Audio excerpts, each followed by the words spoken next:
Lone Caravan is ambushed in a desolate valley, surrounded by shadowy figures. With a blood-curdling wah, a horde of ferocious goblins charges forward, brandishing crude weapons. The caravan's guards draw their swords, forming a grim line of defense against the onslaught. The battle erupts in a chaotic frenzy of clashing steel as humans and goblins collide. A well-dressed, bearded man complains bitterly about the relentless day-after-day attacks. Grrr! More goblins emerge from the shadows, their glowing eyes fixed on their prey. The bearded man is startled by a sharp cack screaming from just beside him. A mysterious cloaked swordsman leaps in, blocking a goblin's killing blow meant for the merchant. The goblin shrieks, bringing its weapon down with a sharp clack aimed at the defender. In a blur of motion and golden light, the swordsman effortlessly slices the creature down. He expertly blocks another goblin's strike with his small, sturdy shield. With deadly efficiency, he cuts down 2 more goblins in a single fluid motion. A goblin lets out a final, terrified quack as it meets the swordsman's steel. The swordsman's hand glows with an intense, otherworldly power as he prepares his next move. With shocking brutality, he grabs a shrieking goblin and tears it apart with his bare hands. Splattered with blood, the bearded merchant can only stare in horrified disbelief at the raw power displayed. Standing over the mangled corpse, the cloaked warrior reflects on the brutal strength required for such an act. Bloodied and shadowed, he inwardly questions his own identity and newfound ferocity. A flashback reveals his former life as a young man who found solace in the virtual worlds of games. He remembers the digital riches of his games, a world away from this new reality of poverty. He recalls the epic monsters from his old game, dragons, serpents, and other massive beasts. Now, even the weakest of those game monsters, the goblins, have become a terrifying real-world threat.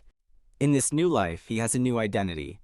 His name is Dalen. Yet he still remembers his real name from the world he seems to be falling away from. In a quiet moment, Dalen meticulously documents his new life in a journal. He sits peacefully, writing with a quill, a silent figure deep in thought. Looking up, he tells a fellow guard that their shift is over. A sudden chill runs through Dalen as he closes his journal, noticing the cold. The other guard asks if his watch was uneventful, and Dalen confirms no goblins appeared. Dalen wonders if the quiet is due to his new patrol inside the labyrinth city. He pulls his cloak tighter, musing that, as a southerner, he's not used to the coming winter chill. As Dalen walks past, the guard chokes on his drink with a sudden surprise. Dalen glances towards the distant city of Palshian and wishes the guard a good rest. Cough, cough. The flustered guard manages to stammer out a good work in return. The next morning, Dalen is greeted as he jogs energetically through the camp. After 2 years since the tutorial, the caravan finally reaches a colossal walled city. They have arrived at Labyrinth City Palshian, known as the last bastion of humanity. Dalen stares in awe, thinking that seeing the city in person is far more incredible than on a screen. He walks toward the immense gates, knowing this city is the only path to the underground labyrinth. This perilous descent is humanity's only way to hunt for treasure while holding back the monsters below. The ultimate prize is a wish stone said to lie at the labyrinth's bottom, capable of granting any desire. Dalen resolves himself. He must descend into the labyrinth to see if the stone truly exists. A voice suddenly calls out, "Hey, Dalen!" causing him to turn in surprise. It's the merchant he saved, Bolkma Gallios, who cheerfully introduces himself and asks him to be less formal. Bolkma laughs, insisting they're comrades, prompting a hesitant Bolkma from Dalen. Getting straight to the point, Bolkma praises Dalen's quick wit and asks what he can do for him. Bolkma extends a hand, offering Dalen a position as his emporium's personal mercenary.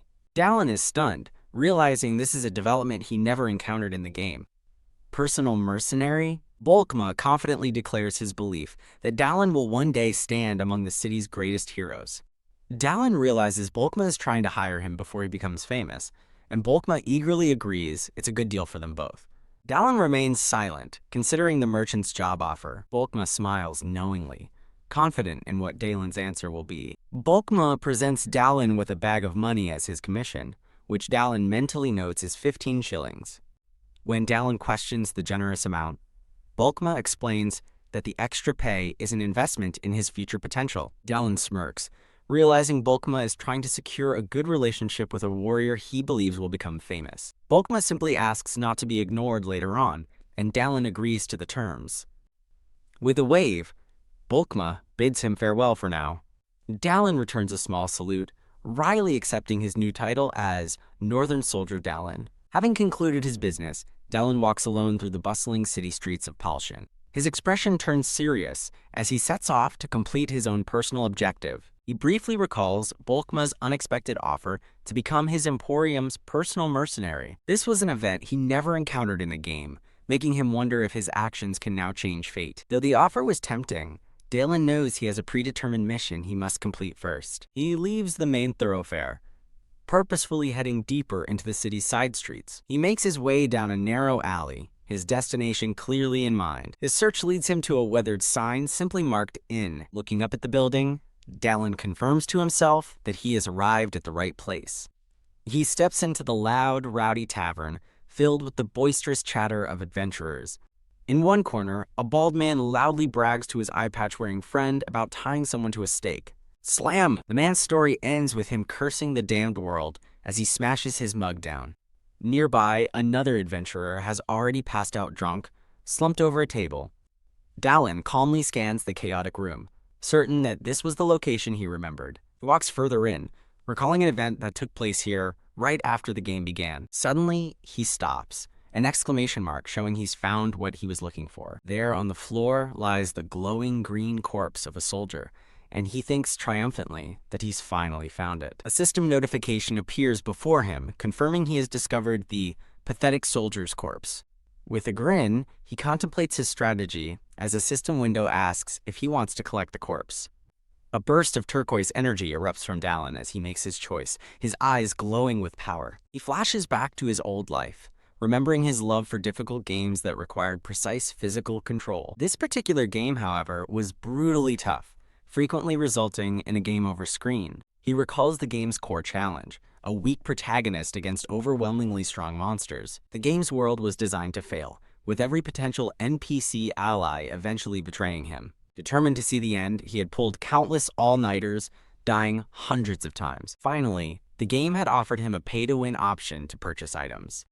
Cursing the game's design, he had angrily decided to spend real money to see the ending. Bang! Back in the present, Dallin slams his own mug down, lost in the bitter memory. He sighs heavily, thinking he should have just deleted the game back then. While he sits at the bar, the glowing corpse of the soldier remains on the floor nearby. Glancing over, Dallin confirms his suspicion that other people in the tavern cannot see the ghostly corpse that is plainly visible to him. He recalls the game's inheritance feature, which allowed a new character to absorb the abilities of all previous deaths. This system was a special boon for dedicated players like him who had died hundreds of times. As he pays for his drink, he remembers the one flaw of this powerful system. The catch was that you had to physically travel to the location of each death to personally collect the corpse. He activates the skill, and an ethereal energy begins to transfer from the corpse to him in a corpse collection. The glowing turquoise power swirls and coalesces around his arm. 2 notifications confirm his stats have increased, strength +1 and proficiency +1. He looks at his hand, surprised by an additional, unexpected result of the absorption. He has discovered a new skill, Dahaemon's Armored Combat, which lets him use his armor as a weapon. As he processes the new information, a small orb of purple energy forms in his palm.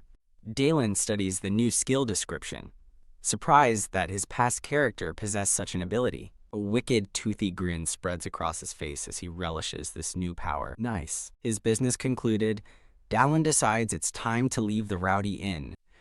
As he turns to go, a voice suddenly calls out, stopping him in his tracks. Hiccuping drunkenly, the brown-haired man from earlier points at Dallin, asking what a mercenary is doing there. The man gets in Dallin's face, asking if he understands the inn's business ethics, a term Dallin questions. He arrogantly introduces himself as Maroon, the inn manager, and declares that Dallin owes him money.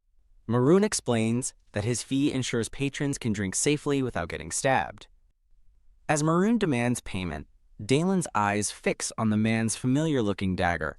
Dallin recognizes him instantly, realizing with cold certainty that Maroon is the man who killed him in a past life. Maroon states he has no money to give, prompting Dallin to question if the manager is broke. With a simple yep, Dylan confirms that he has no money to give for the shakedown. A tense, hostile silence fills the space between the two men. Tap the bald man intervenes, telling Maroon to let it go, assuming Dalen is just a poor man. As Dalen walks away, the bald man asks if he paid for his drink, which Dalen confirms. Maroon smugly agrees to make an exception this one time and lets him go. Dalen bids them a cool goodbye as he opens the heavy wooden door to leave. The moment Dalen's back is turned, a sinister, predatory smirk flashes across Maroon's face. Maroon calmly puts down his drink, his intentions now clear. With eyes glowing red, he lunges forward, aiming his dagger at Dalen's unprotected back. Dalen stops at the doorway, sensing the sudden, treacherous attack from behind.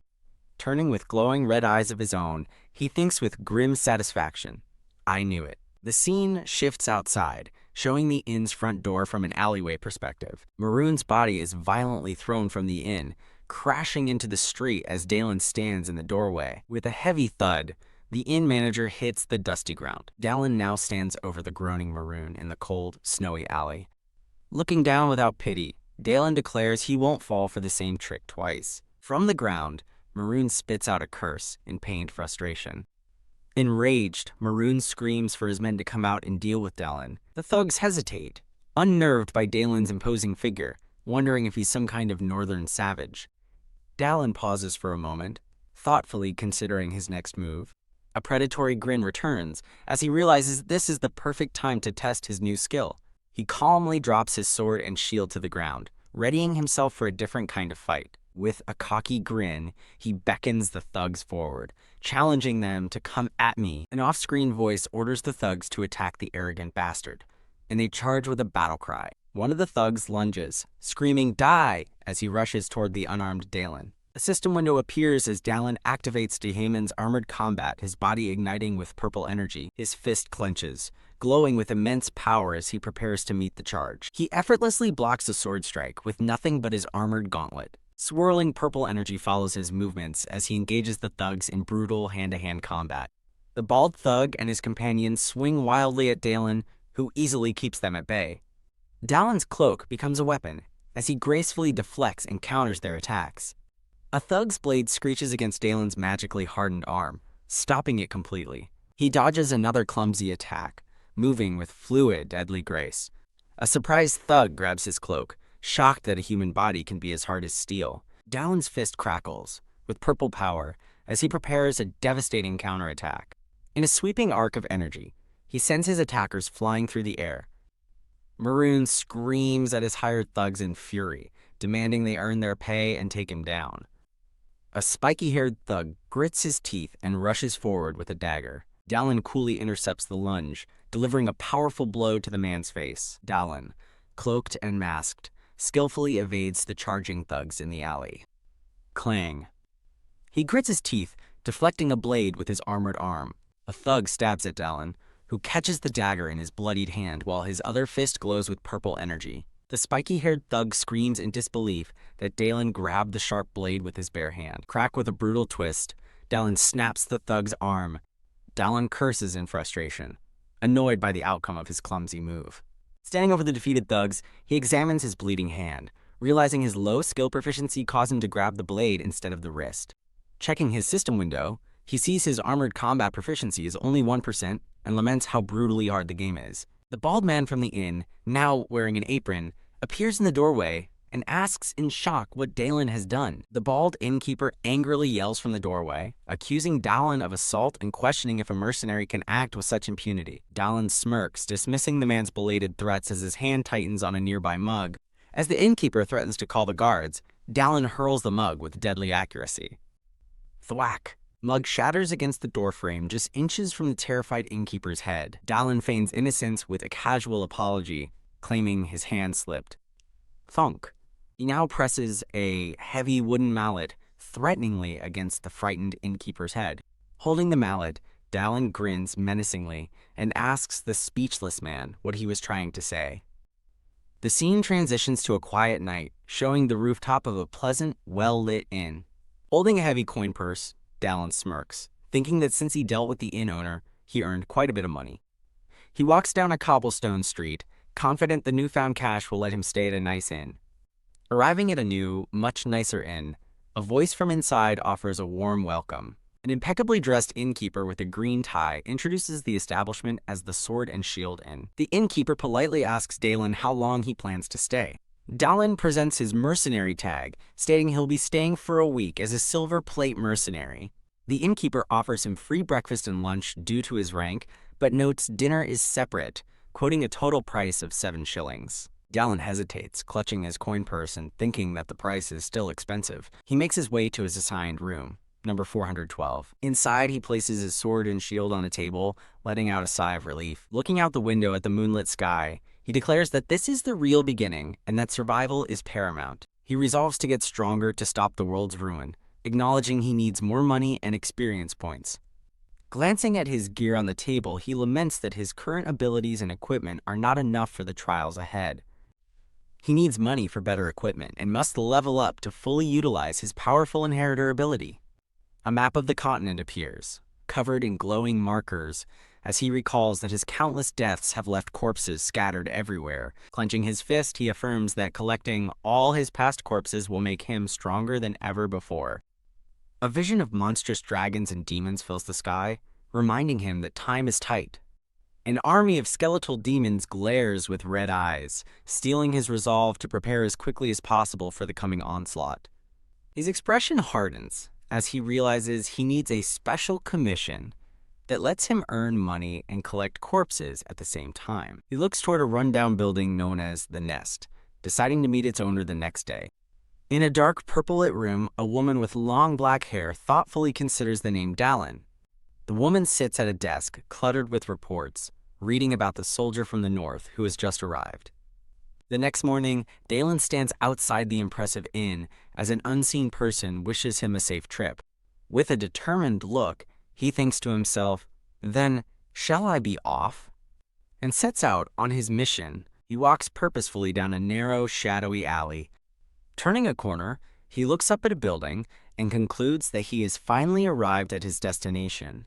He stands before the dilapidated building from his thoughts, The Nest, noting how old it is. The view shifts to the building's cavernous and complex interior, filled with walkways, stairs, and machinery. Dalen enters the seemingly empty establishment, observing that the door is open, but the owner is nowhere to be found. He senses a presence behind a large, reinforced door, emanating a purple glow, wondering if he is an unwelcome guest. He spots the black-haired woman from before watching him warily from the doorway, a small crossbow in hand, and realizes he must clear up this misunderstanding. Knock, knock, knock. Remembering a specific rhythm, he raps his knuckles on the wooden door. The woman stands silently on the other side, listening intently to the unique pattern of his knock. The black-haired woman stands in the purple-lit room, her expression shifting to one of surprise. Reacting with a confused, she listens as Dalen states that he's never seen her before. Dalen smirks, remarking that a business needs a good customer base, leaving the woman looking uneasy. The woman smiles, complimenting him on his eloquence for a customer from the north, while admitting he is quite capable. Dalen retorts that she was actually trying to call him a savage in a backhanded way, and he understood perfectly. He sarcastically asks if it would be better if he were a savage who immigrated at 2, leaving her to question his meaning. He clarifies that he's civilized and mocks her, saying an informant seems weak in foreign languages. Ha ha ha. The black-haired woman bursts into laughter at his witty comeback. Winking playfully, she apologizes for underestimating him and being bested in their verbal spar. She invites the tense Dalen inside, stating she must offer tea to a customer. As she turns away, she still holds the small crossbow, her guard not entirely down. Now seated, she slides a cup of tea toward Dalen, suggesting they should properly introduce themselves. She introduces herself as Sienna, an informant for the Crow's Nest, and a caption identifies her as its owner and the top informant in the Bronze Territory. Dalen gives his name and states his purpose. He's heard he can accept special commissions here. Sienna agrees, but asks who introduced him to her establishment before they proceed. Dalen smirks, recalling a warning from his contact: drink the alcohol, but never the tea. Sienna asks if he saved his contact's life, and Dalen cryptically replies, something like that. She explains the secret knock is for trusted friends, so she was testing him. Dalen notes the expensive collateral for a simple test. Dalen sighs, cutting to the chase and confirming he wants a commission. Sienna states she doesn't know him yet, questioning whether he saved or threatened her contact book bond, since this is their first meeting. She offers him only trivial commissions for now, low-risk jobs that won't harm her business if he fails. Leaning in with a sly grin, she offers a first test, to witness the mighty warrior who tore goblins apart with his bare hands. The scene shifts to the bleak, overcast streets of the city. Walking down the street with a letter, Dalen scoffs at Sienna's pretense of not knowing him, calling it bullshit. He grins, realizing she knew all about his goblin-shredding arrival in Halcyon from the very beginning. He arrives at his destination, the grimy outskirts of the Bronze Territory, known as Low Street. Low Street Missing Person Incident. The briefing explains that people have been disappearing for a month straight at the entrance to Low Street. The problem has worsened with the young man's recent disappearance, indicating the offenses are getting bolder. He enters a dark, stone sewer tunnel, thinking this is the spot mentioned in the report. He hears a noise and sees a monstrous silhouette as a voice cries out about its stomach. A pair of gnarled, pale hands twitches in the dark water. Dalen stands ready for battle, his sword drawn and shield raised. Grrr! A monstrous, drooling creature with glowing red eyes rises from the water, hunched over menacingly. A system window notifies Dalen that he has discovered the corpse of a hunter eaten by a test specimen. Grrr, the monster snarls, a tattered blue banner still attached to its muscular back. A wicked grin spreads across Dalen's face as he relishes finding his target so quickly. He declares that luck is on his side as the system repeats the notification about the discovered corpse. The monster groans that it's hungry, and a system tip explains that Dalen can inherit abilities from absorbed corpses by defeating the target. Dalen analyzes his foe, identifying it as either a low-path demi-monster or a low-grade boss. He recalls that this monster was originally the size of an ogre, as a flashback shows its immense former size. In its past form, the creature was powerful enough to easily crush entire buildings. Flurp, the monster drools, thinking of its insatiable hunger and how much it has to eat today. Dalen assesses the creature's current state, noting it's still an unfinished, developing form. The monster glares menacingly, but Dalen simply remarks, "That's even better." Grinning with predatory delight, Dalen vows to nip you in the bud before it can grow stronger. Krog, with a furious roar, the monster charges at Dalen. It leaps through the air, extending long, sharp claws to strike. Dalen swiftly dodges the pounce, preparing his counterattack as the monster lands. In a blur of motion, Dalen closes the distance, ready to strike the creature down. B.A.A.C. Dalen lands a brutal, resounding punch, sending the monster's head snapping back. The force of the blow sends the massive creature flying backward as Dalen lands, ready for the next move. Grrr! The monster collapses onto the stone floor, twitching and groaning in pain. Grrr, it hurts. Monster glares, its cracked monocle hanging loose as it seethes from the powerful hit. Dalen scowls in frustration, realizing the creature regenerated from his attack and calling the situation crap. KYAAAGCCKKK. Fully healed, the monster roars with renewed fury, its eyes glowing with malevolent red light. Whack! Dalen retaliates with a swift, horizontal slash of his sword, cutting deep into the monster's torso. Kuagsek! The monster shrieks in agony, but Dalen clicks his tongue in annoyance, knowing the cut wasn't deep enough to finish it. Kehe Kuak. Coughing up blood, the monster stumbles but lets out a chilling, guttural laugh. Dalen stands over the weakened creature, his sword raised high to deliver the final, decisive blow. The monster throws up a hand, its voice suddenly filled with terror as it pleads, "Street, stop! I'm a person. A human being." Dalen freezes mid-swing, his eyes widening in shock at the creature's desperate, human cry. Nod. Nod. The creature, no longer hostile, confirms it has come to its senses and assures Dalen that it is fine now. The man kneels before Dalen, insisting that he didn't commit his monstrous acts because he wanted to. He cries out in anguish, asking if Dalen thinks he'd want to eat a person, revealing that someone planted a beast inside him. He continues his explanation, stating he doesn't know who his captors were, but that they all wore black robes and masks. As the man recalls being transformed by strange potions and spells, Dalen listens intently and asks what the mask looked like. A sinister vision of a grinning, golden-masked figure in a purple hood holding a syringe appears as the man answers, "A golden mask." Dalen sighs, realizing that this mysterious group will become a significant pain in the future. While Dalen resolves to prepare for this new threat, the man clutches his head in horror, unable to believe he ate people. Tuck! Dalen places a comforting hand on the man's shoulder, telling him, "It's not your fault," as the man looks up in surprise. Sob, sob. Overwhelmed with emotion, the man breaks down and cries at Dalen's feet. Sobbing, the man thanks Dalen profusely as he watches with a grim expression, sheathing his sword. The man's gratitude turns to horror as he reveals the full depravity of his captors. They fed him his own daughter's flesh. Sobbing uncontrollably, he recalls them forcing his mouth open as Dalen turns away, stunned by the horrific truth. Kayak. Driven mad by the memory, the man snaps, shrieking as he lunges at Dalen's back. Dalen grits his teeth, reacting instantly to the sudden, desperate attack. Kayak. The man lunges, his eyes glowing red with rage, but Dalen is faster.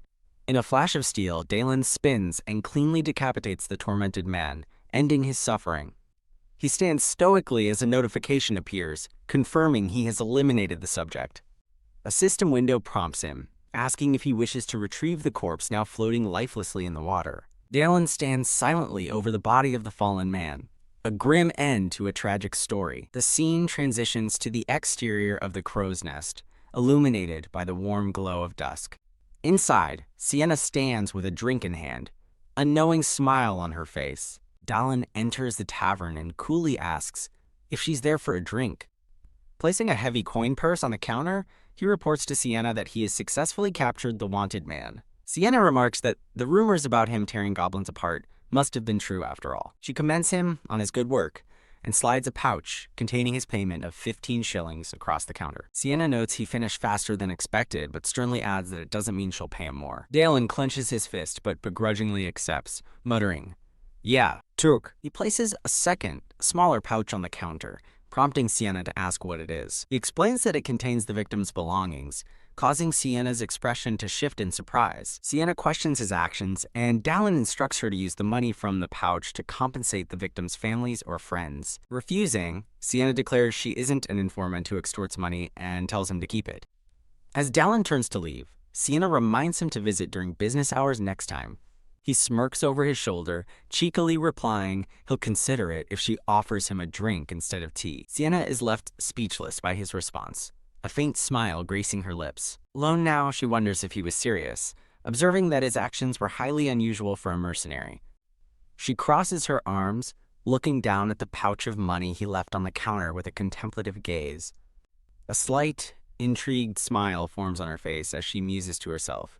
What an interesting mercenary. Sienna muses that Dalen is clearly capable, deciding there is no harm in working with him. The scene shifts to a hand meticulously recording notes in a journal with a quill. Dalen sits at a desk, writing in his journal and noting that he has eliminated a future disaster by retrieving the creature's corpse. He summons his stat window to check the results of his recent encounter. The system window shows his stats have increased, and he has gained a new skill, night vision. Realizing the power he can gain, Dalen resolves to retrieve as many corpses as possible. He contemplates the world's many threats, from covens of fire-wielding witches to secretive cults. His thoughts turn to other dangers, like powerful vampire counts invading the Empire under a blood-red moon. Finally, he considers the ultimate threat looming over all, a malevolent, evil god.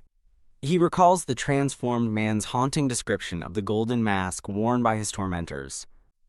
Thump. With his thoughts collected, Dalen closes his journal decisively. Exhausted but determined, he resolves to focus on tackling the threats he can handle for now. His immediate target becomes clear: Palshan's secret cult society. He knows that if he allows the cloaked figures to continue their work, they will become an unstoppable force. With a vicious grin, Dalen vows to tear the cult apart limb from limb before they can grow stronger. The scene shifts to the exterior of the crow's nest during the day. Inside, a man with a well-groomed beard and vest polishes a glass behind the bar. Dalen sits at the counter, ordering a drink from the man, who appears to be the bartender. The bartender gets to work preparing the drink. Sienna appears, chiding Dalen for once again ignoring her instructions about business hours. Annoyed by his presence, she puts her hands on her hips and comments on his lively mouth. Dalen cuts to the chase, asking who he needs to kill, but Sienna informs him there's no killing tonight. She gestures for him to follow her into a private room, stating she needs to talk with him about something important. Dalen questions her request for a talk as he watches her walk away. As she leads him through a doorway, Sienna announces that a specific job has come in. She looks back with a sly smile adding that the job is specifically for the low-path hunter. Confused, Dallin asks for an explanation of the nickname Low-Path Hunter. As she pours tea, Sienna reveals it's a nickname he has already earned for himself. She explains he gained the name by relentlessly hunting wanted criminals in the city's roughest back alleys. Flashbacks show Dallin violently taking down criminals and beasts, proving he's earned his brutal reputation. Sienna notes he has spent the past week taking on the dirty and dangerous jobs that all other hunters refused. Dallin asks why he was sought out among all the bounty hunters, and Sienna retorts that his massive frame isn't exactly easy to miss. Ignoring her jab, he asks about the specific job, and Sienna turns to a wall covered in bounties. She pulls a request from the wall, presenting it to him with a smile. Dallin takes the document and begins reading it with a serious expression. Sienna confirms the job is from a new, powerful client. The Elgaya's magic tower has noticed him. She clarifies the request isn't from the tower itself, but from one of its influential elder mages. Dallin asks how the tower found him so quickly, and Sienna suggests a high-ranking client must have recommended him. Sipping her tea, she pointedly asks if he has recently met anyone important. Dallin recalls his encounter with the Silent Company commander of the Bronze Guards, acknowledging he's a big shot. He remembers the commander's imposing aura, thinking he would be a powerful ally with connections to the magic tower. Pushing the thought aside, he asks for the details of the job. The scene shifts to Dallin standing on a balcony, looking out over the city at night. The request is to find an elder mage's only disciple, a silver-haired young man who has gone missing in the sewers. Walking through the dark streets, Dallin considers the reward. 1 florin for finding a trace, doubled if he brings the disciple back alive. He smirks, knowing that mages treat their disciples like children and that this job could put the powerful magic tower in his debt.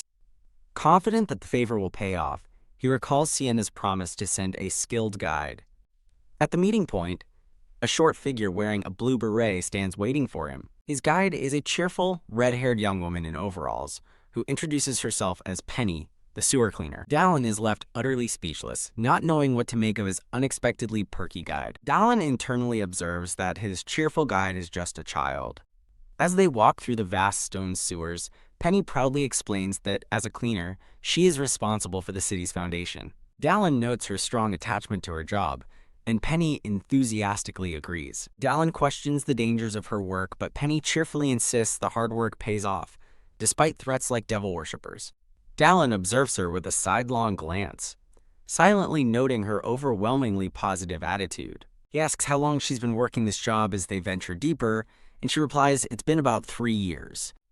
Consulting a map, Penny announces they've arrived at the marked location. Dallin holds his torch high, confirming this is the spot where the mage's disciple vanished. Looking down into a massive, ornate sewer complex, an unseen person confirms with a yes. Dallin deduces that the missing person, an earth mage from the Elgaya's magic tower, would find the sewers advantageous terrain. He continues his thought, reasoning that for such a highly skilled disciple to be kidnapped, the enemy must be formidable. His thoughts turn to a hooded cultist, identifying them as one of the most annoying threats. A vision of a horned beastman reveals the target's future potential as the one-man army. Dallin concludes that, for now, his target is still a long way from reaching that level of power. His thoughts are interrupted as he spots a faint glint of light in the dark water below. He identifies the object as a single-use defense necklace, given to all Magic Tower students. Examining the necklace, he notes that since the crystal is no longer lit, its defensive spells have already been exhausted. The scene shows a destroyed stone platform, clear evidence of a recent and violent struggle. Dallin stares into the darkness ahead, his expression growing grim.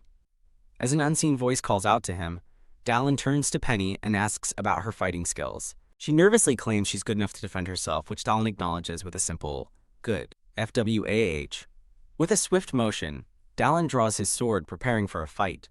He tells a worried Penny to stand back for a moment. From the shadows, the silhouette of a feline creature watches them intently.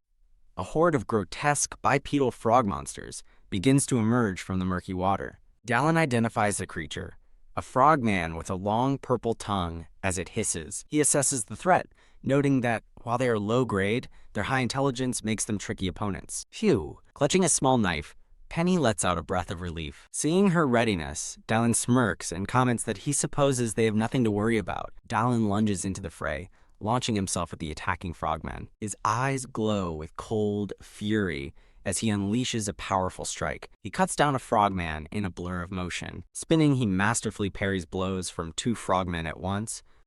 With a brutal swing, he cleaves another monster in 2. Penny cries out in warning for Dallin to look behind him, and he turns with a blood-splattered face. A dagger-wielding frogman emerges from the water, preparing a sneak attack. An entire army of armed frogmen rises from the depths, surrounding them. Brush. Wiping his cheek, Dallin smirks at the sight, correcting himself that it's not an army, but a whole company. A close-up on Dallin's determined face as he vows to wipe out every single one of them. With a vicious grin, he charges back into the horde. Penny, clutching a bloody knife she used, stares in wide-eyed awe at the display of violence. Standing amidst the aftermath, she looks around at the carnage, muttering, "Oh my." The fight is over, and the water is littered with the corpses of the defeated frogmen.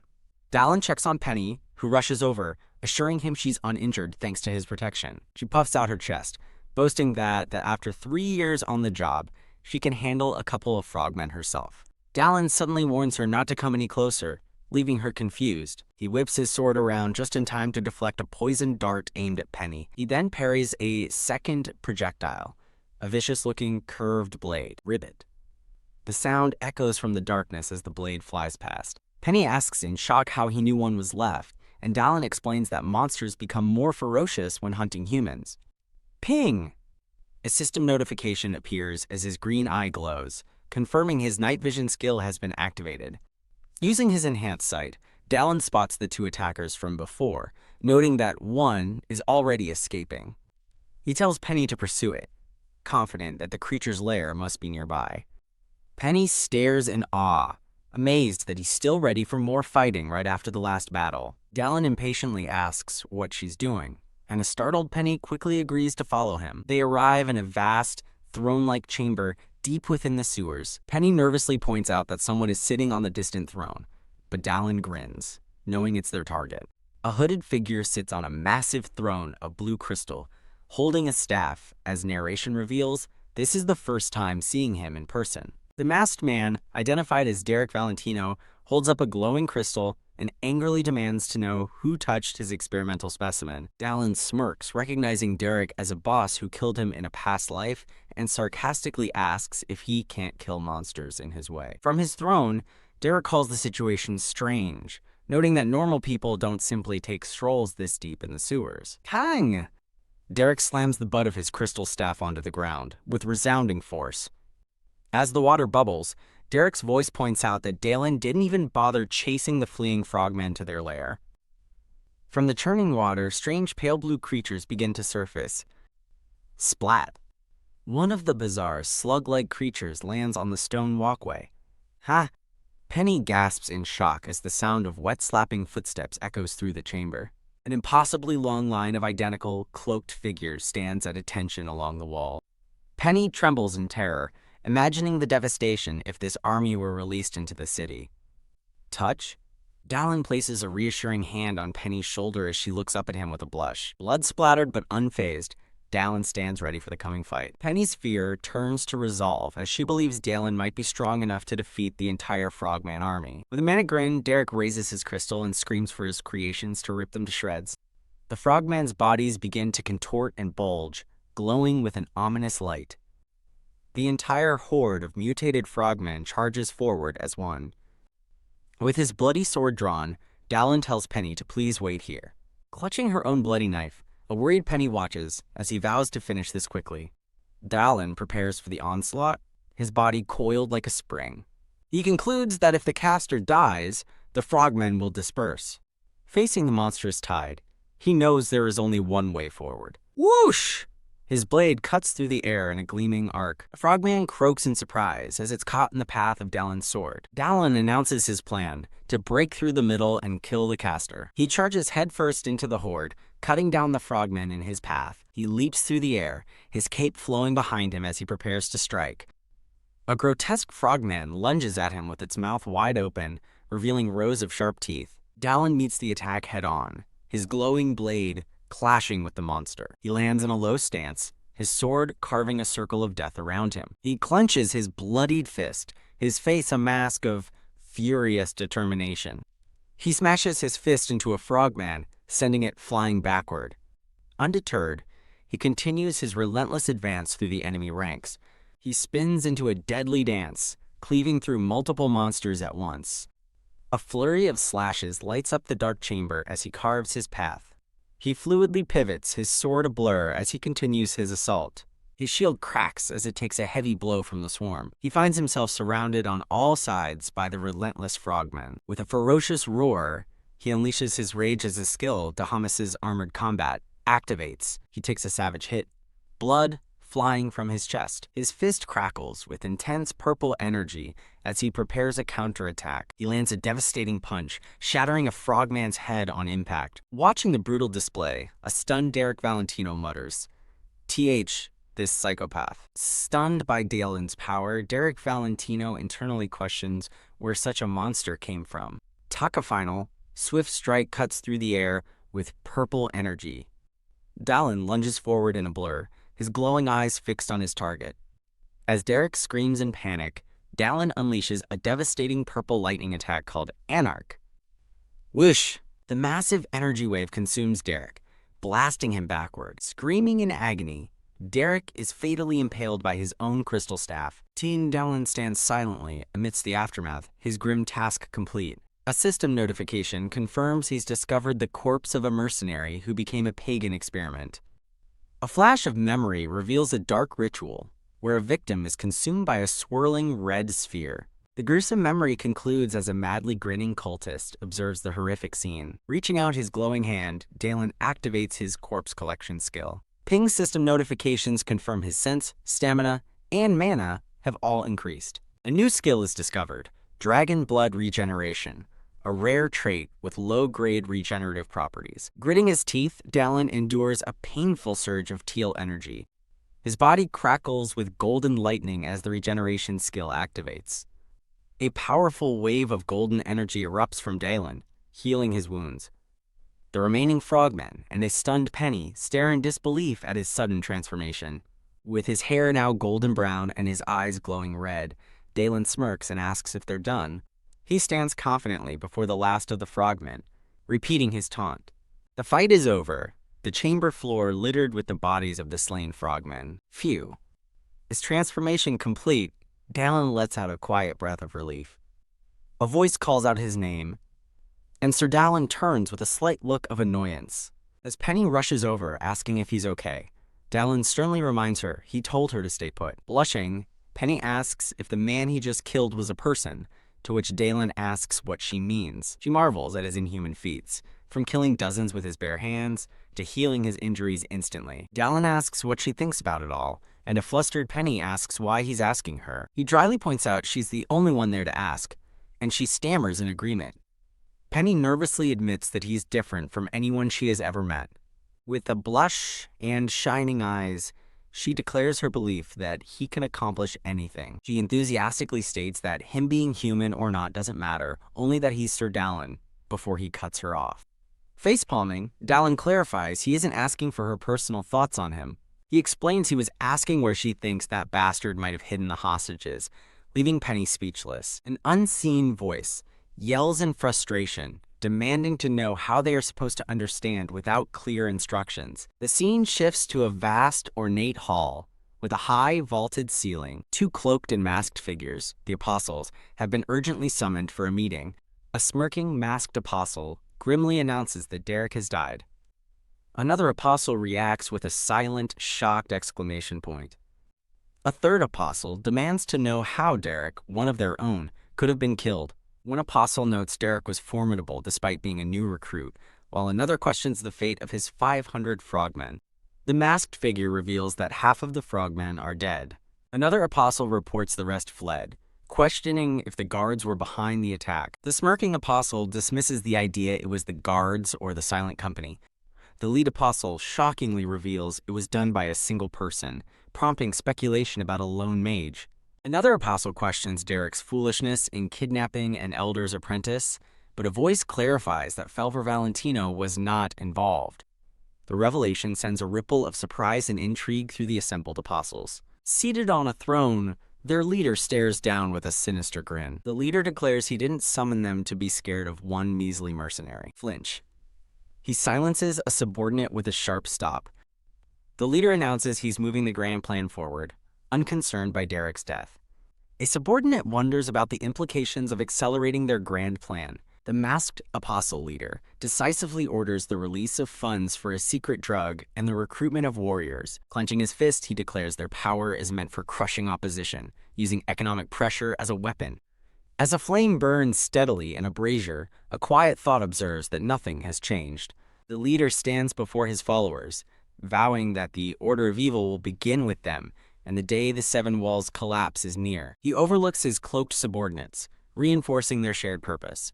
To bring about the day the seven walls fall, the scene shifts to a grand Gothic structure, the Elgaia's Magic Tower bronze branch. Tick-tock. A large clock marks the passage of time inside the tower.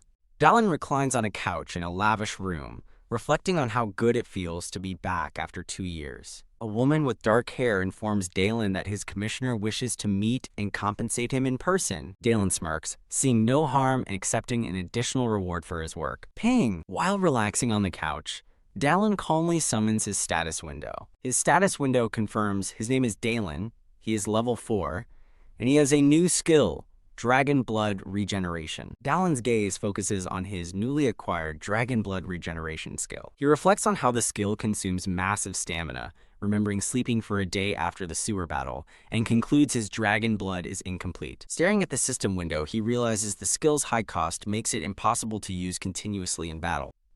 A man with a magnificent blonde beard and mustache appears, apologizing for keeping his guest waiting. The man introduces himself as Felver Valentino, an elder mage of the tower, and waves a friendly greeting. Felver offers to make tea for his guest, and from the couch, Dallin politely accepts. Dallin inwardly chuckles about the hassles of business trips, but is suddenly struck by a familiar, unexpected scent.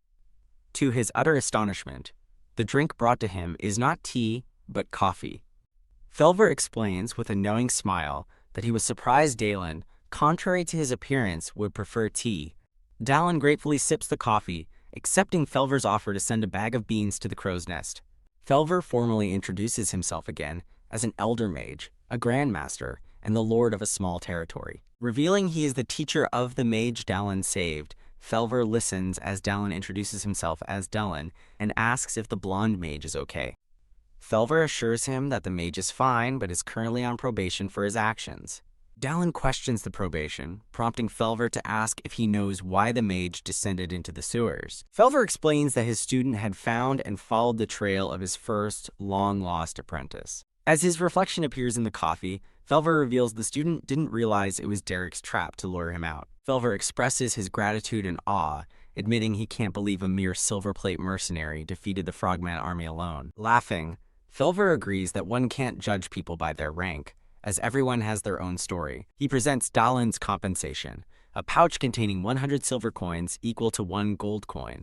Leaning forward with a calculating look, Felver mentions an additional reward. A brown satchel materializes, glowing with a faint golden aura. Touch. Felver presents the bag, explaining it contains a regeneration potion he thought a swordsman would need. However, Felver notes Dallin likely won't need it now that he has dragon blood, causing Dallin's eye to glow red in shock. Felver calmly reassures a tense Dallin that he's not a threat, and simply wants to make an offer. Clasping his hands together, Felver gives Dallin the chance to choose a different, more suitable reward. The scene transitions to an overhead view of a large estate at sunset. Felver praises Dallin's choice as a better opportunity, which Dallin internally agrees is better than a simple potion. Walking away, Dallin is unnerved by Felver's skill in sensing his dragon blood, admitting he almost attacked out of sheer surprise. He inspects his heavily damaged and bloodied axe, expressing relief that he hasn't bought a new one yet. Whoa, Penny, now accompanying him, stares at the ruined weapon in amazement, asking how he managed such damage. Dallin sighs that he'll be lucky to get scrap iron prices for it, and must buy a new one. Blushing, Penny eagerly suggests he visit her blacksmith uncle, promising him a special discount. Standing outside the grand building, Dallin considers her offer and decides a discount is worth pursuing. The scene shifts to a quaint town street where a blacksmith's anvil sign hangs prominently. Dallin walks through the busy street, trying to recall Penny's directions to the blacksmith shop. Kaya, a sudden piercing scream from nearby startles Dallin, making him question the noise. He looks up just in time to see someone fall from a building and crash onto the street below. Keok, a blonde man, stands menacingly over a fallen woman as a captive Penny cries out for her uncle. Enraged, a burly blacksmith in a red bandana demands the thugs release Penny. Dallin watches the scene unfold, a flicker of recognition in his eyes. He takes in the full view, the fallen woman, the menacing thug, and the helpless blacksmith. The blonde-haired thug lectures the fallen man about paying interest on time while a masked goon holds Penny. He cruelly suggests selling Penny to pay the debt, and she cries out for her uncle Vero. From the ground, a furious Vero curses the thug for his vile words. Dallin looks on, contemplating an unexpected meeting with a person of interest. A quick flashback shows Vero, a skilled blacksmith, hard at work at his forge. Dallin recalls from the game that the blacksmith has the potential for endless development. The memory concludes with Vero silhouetted by the fiery glow of his forge. The thug brandishes a knife, threatening to take Vero's hand for 1 gold coin as payment.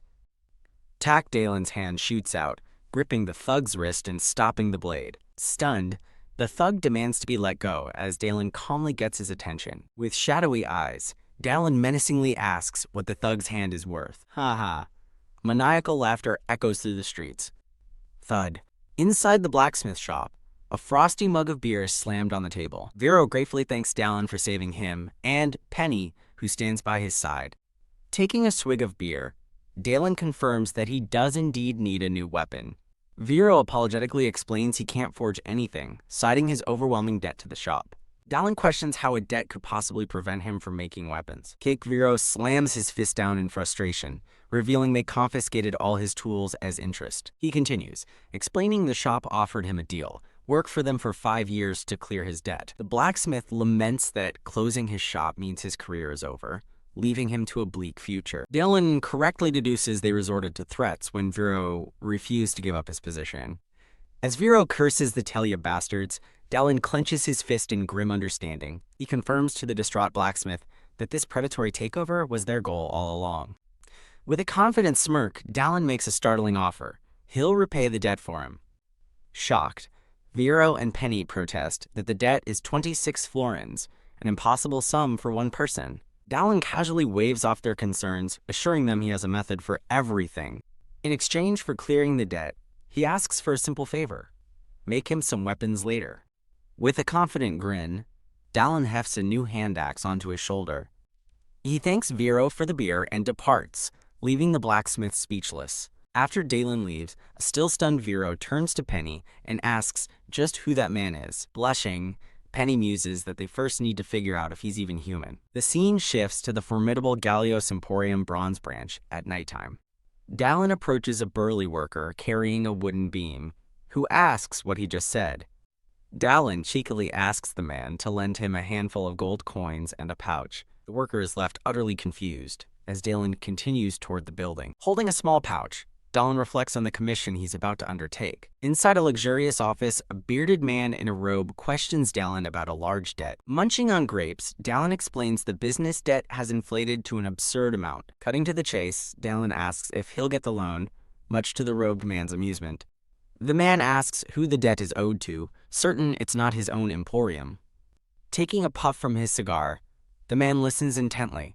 Dallin agrees to the loan, cleverly noting that the man seems to be connected to the debtors. Impressed by Dallin's sharp wit, the man asks what he wants him to do. The man names the Telia shop, confirming it's an organization with a dirty background. He proposes they meet the next day, revealing he has a commission for Dallin. The Telia shop is revealed to be a front for the Apostles of Retrograde, a legal cult.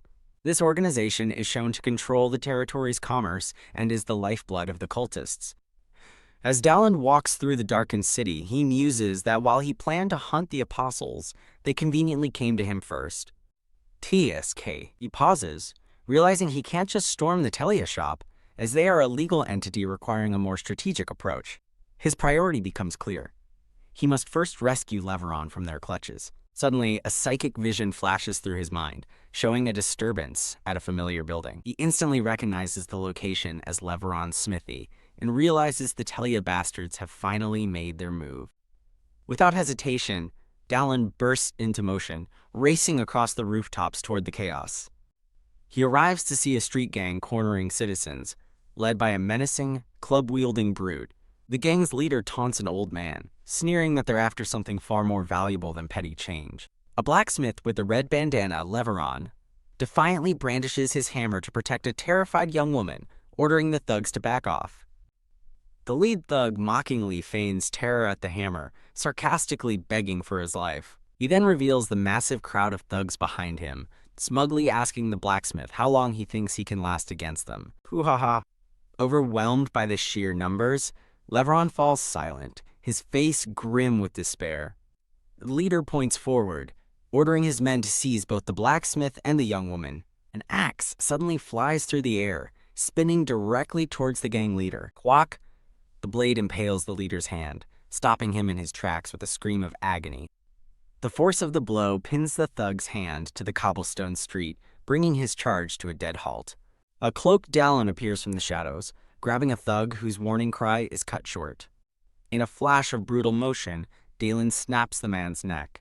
Standing over the body as masked thugs look on, Dallin makes a cold, hard decision. With a predatory grin, he decides to make them pay, vowing to consider each of their hands worth 1 silver coin. His eyes glowing, he lunges into the mob, ready to collect his due. A notification announces the activation of Doorman's armored combat as purple energy envelops his fist. Bam! He unleashes a devastating punch that smashes directly into a thug's face. The sheer force of the blow sends the thug flying backward through the air. Dallin becomes a blur of purple light, weaving through the enemies and striking them down with incredible speed. Surrounded by his foes, he effortlessly parries their wild attacks with his bare hands. The remaining thugs stare in frozen terror, completely outmatched by their opponent's power. Grabbing a sword, Dallin carves a path through the mob with brutal efficiency. A thug screams not to be afraid, while his panicked ally yells that their opponent is unarmed and to attack. Dallin simply smirks, unimpressed by their futile bravado as he prepares for their assault. Leveron and the young woman can only watch in stunned silence, their mouths agape at the display of overwhelming power. Soon the street is littered with the bloody bodies of the thugs, with only a single survivor groaning in pain. The last thug on the ground looks up in terror, calling Dallin a monster. With a swift, merciless stomp to the head, Dallin silences him for good. He stands impassively amidst the carnage, spattered with the blood of his enemies. The rescued blacksmith stammers, beginning to ask the cloaked figure who he is. Dallin turns and tosses a heavy pouch to Leveron, simply stating it contains 26 gold coins. Clutching the gold, the bewildered blacksmith asks why a stranger would go to such lengths for him. With a sly wink, Dallin explains it's wise to be on good terms with a blacksmith, reminding him to make the weapons he requested. His business concluded, Dallin turns his attention to the lead thug, who is feigning death on the ground. Ack! He yanks the man up by his hair, angrily demanding to know why he's playing dead. Holding the captive effortlessly, Dallin interrogates him about the true goal of his higher-ups. The thug attempts a final, sweaty act of defiance, sneering that he won't talk. A sharp slap across the face instantly shatters his resolve. Now terrified, the thug starts to confess they were ordered to drag people away, prompting Dallin to ask who. He reveals they were ordered to capture or kill all craftsmen, tradespeople, and anyone involved in business. Dallin's gaze intensifies as he demands to know who gave such a ruthless order. Ugh! He begins to choke the life out of the thug, forcing an answer. Grab, with his last breath, the thug reveals the mastermind, the owner of the Telia shop. The thug dies with a crazed, monstrous grin on his face, leaving Dallin to stare with grim intensity. With a savage snarl, Dallin brutally smashes his foot down on a downed thug. The thug's face contorts into a monstrous form with glowing red eyes and fangs as he laughs menacingly. Dallin swings his axe in a vicious, bloody arc, swiftly cutting down the transformed thug. Leveron stares in disbelief, asking what that was, as Dallin grimly identifies it as a demi-monster. Gazing at the bloody corpse, Dallin realizes his enemies can already use demi-monsterification in the real world. Standing over the body, he curses, frustrated by how quickly his enemies are advancing their plans. Dallin warns Leveron to lock his doors and hide for a few days. The blacksmith asks where he is going. The scene shifts to a bearded merchant who states that the Telia shop has a dirty and sketchy background. Dallin speculates that the Telia shop is targeting one of his wealthy clients from the Gallios Emporium. Stunned, Leveron watches as Dallin promises to return for his armor and weapon once his business is concluded. The bearded merchant wonders if it's a coincidence that Dallin also mentioned the suspicious Telia shop. He muses that while always suspicious, he recently learned the shop has been buying up goods at an alarming rate. Sipping his drink, he concludes they are preparing for something far bigger than mere business. In a flashback, Dallin, eating an apple, asks the silent merchant what he wants him to do. Back in the present, the merchant decides he'll figure out the details of their plan when Dallin returns. He takes a sip of his drink, compant that coffee first thing in the morning is the best. Pouac. His peaceful morning is shattered as a masked apostle crashes through the window. The merchant shouts Dallin as his rescuer lands inside the room after the crash. As the stunned merchant asks why he is there, Dallin urgently tells him to duck. In a flash, Dallin tackles the merchant, shoving him to the floor just in time. Pushed to the ground, the terrified merchant can only stammer in confusion. Dallin calmly explains that if he had been even a second later, things would have been bad. The merchant frantically asks what's happening, and Dallin tells him to hide under the bed, and he'll explain later. Dallin swiftly kicks a nearby table, sending it flying across the room as a makeshift weapon. The table violently smashes into an unseen enemy, stopping their advance. Dallin warns the merchant now hiding under the bed not to come out until he returns, and the merchant agrees. With a predatory grin, Dallin wonders if it's time to go hunt for some experience points. Hiding under the bed, the bewildered merchant can only question what he just heard. Dallin casually steps over the body of a vanquished foe. He looks down to see the blood-spattered white mask of the apostle he just defeated.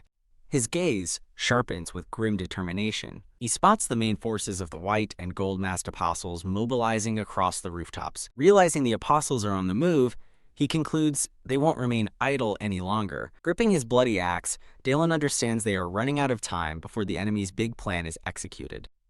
A massive, sharp projectile hurtles through the air directly toward him. Dallin swings his axe with immense force, deflecting the incoming projectile with a powerful crash. He leaps into the air, launching a surprise attack on the apostles below. Two masked apostles are thrown back by the force of his attack. Dallin becomes a blur, weaving through the apostles with deadly speed. He lands a devastating blow with his axe, smashing an apostle. In a fluid motion, he spins and cleaves through another masked enemy. He slices an apostle clean through the chest, continuing his ruthless assault. Now standing firm, Dallin notes to himself that he has dispatched 3 of them. He charges forward, a streak of motion ready for the next opponent. A new, axe-wielding foe identifies Dallin as the warrior who killed Derek. Dallin leaps gracefully across the city rooftops, evading his enemies. A sinister, silver-masked apostle declares that upon hearing of Dallin, he wanted to taste his blood. Clenching his fist, the fanged apostle adds that the blood of valiant warriors is always delicious. Dallin grits his teeth, recognizing his new foe as a silver mask, and realizing an executive member has joined the fight. A new enemy appears, Stray Luderhafen, a low-class vampire assassin surrounded by a green aura and floating daggers. Dallin recalls from the game that it was nearly impossible to react to this opponent's attacks. With a confident grin, he wonders how the fight will go this time. He charges forward, deciding he has no choice but to face the assassin himself. Leaping into the air with his axe, Dallin vows to end the fight in a single blow. The sharp-toothed assassin looks up as Dallin prepares to strike from above, a glint of surprise in Dallin's eyes. The two combatants soar through the air, closing in on each other high above the city. Dallin deftly runs along the side of the building, evading the initial confrontation. Landing on a rooftop, he regrets his impulsive charge, admitting he rushed in without thinking. He grimly remembers that this bastard ate his character's corpse, just as a notification reveals the assassin's title. Dallin's eyes narrow as he realizes the first attack wasn't just from a single enemy. He spots other masked cultists on the rooftops and decides to eliminate the white and gold masked ones first. A gold-masked cultist lunges at him, screaming that he'll take his blood. Dallin skillfully deflects a volley of crossbow bolts from several cultists. He stands poised and ready as the masked figures swarm him from the rooftops. His axe handle snaps as he blocks a blow, a blue light flaring in his eye. 3 cultists armed with crossbows move in to surround him in the pouring rain. He swings the broken haft of his axe, taking down one of the attackers. Spinning gracefully, Dalen cuts down another cultist with a powerful sweep. With the snipers dealt with, he turns his attention to the remaining cultists on the rooftop. He easily parries a coordinated attack from the remaining masked assailants. A skill notification announces that Dahaman's armored combat has been activated, his gauntlet glowing with purple energy. Using his new skill, Dalen unleashes a devastating attack, sending 2 cultists flying. He follows up with a brutal punch that shatters the golden mask of another cultist. The last standing cultist stares in terror, asking what kind of monster Dalen is. Dalen grabs the terrified cultist by the face, ready to finish him with his bloody axe. The silver-masked assassin suddenly intervenes, blocking the axe and tauntingly asking where he's going. A green cloud explodes between them, catching Dalen by surprise. Reeling back, Dalen realizes with alarm that his opponent just used a poison bomb. His eyes widen in shock as he's enveloped by the noxious green gas. Kehehe the assassin sneers that a mere human cannot possibly endure his deadly poison. He explains he avoided using the poison earlier so as not to harm his comrades, but now that Dalen has killed them, he has no reason to hold back. Impressed that Dalen wiped out his entire squad, the assassin feels it was a good thing he didn't face him directly at first. Now, he is resolved to eliminate this dangerous foe, for sure. The assassin confidently stalks forward, certain that, while he can endure the poison as a vampire, a lowly human cannot. He approaches a fallen, cloaked figure on the roof, announcing, "Here he is." To his shock, he discovers the body on the ground is one of his own gold-masked comrades. In a flash, Dalen appears directly behind the stunned assassin. The vampire whirls around, his eyes wide with utter disbelief at Dalen's sudden appearance. Hup! Dalen lands a solid kick, sending the assassin tumbling off the roof. The assassin stares in wide-eyed confusion, wondering how a human could be completely unaffected by his poison. As steam rises from his bruised face, Dalen concludes that his opponent is not human. Cowering on the roof below, the assassin looks up at Dalen's towering silhouette and declares him a monster. Dalen casually remarks that his eyes sting, leaving the assassin utterly baffled. Dalen scoffs, comparing the poison gas to a shitty memory of CBR training and further confusing his opponent. The baffled assassin admits he has no idea what Dalen is talking about.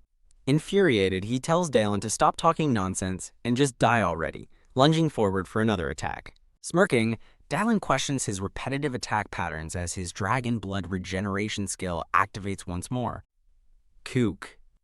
The assassin is left stunned as Dalen easily sidesteps his attack. Holding the assassin's chin, Dalen looms over him and coldly asks for any last words.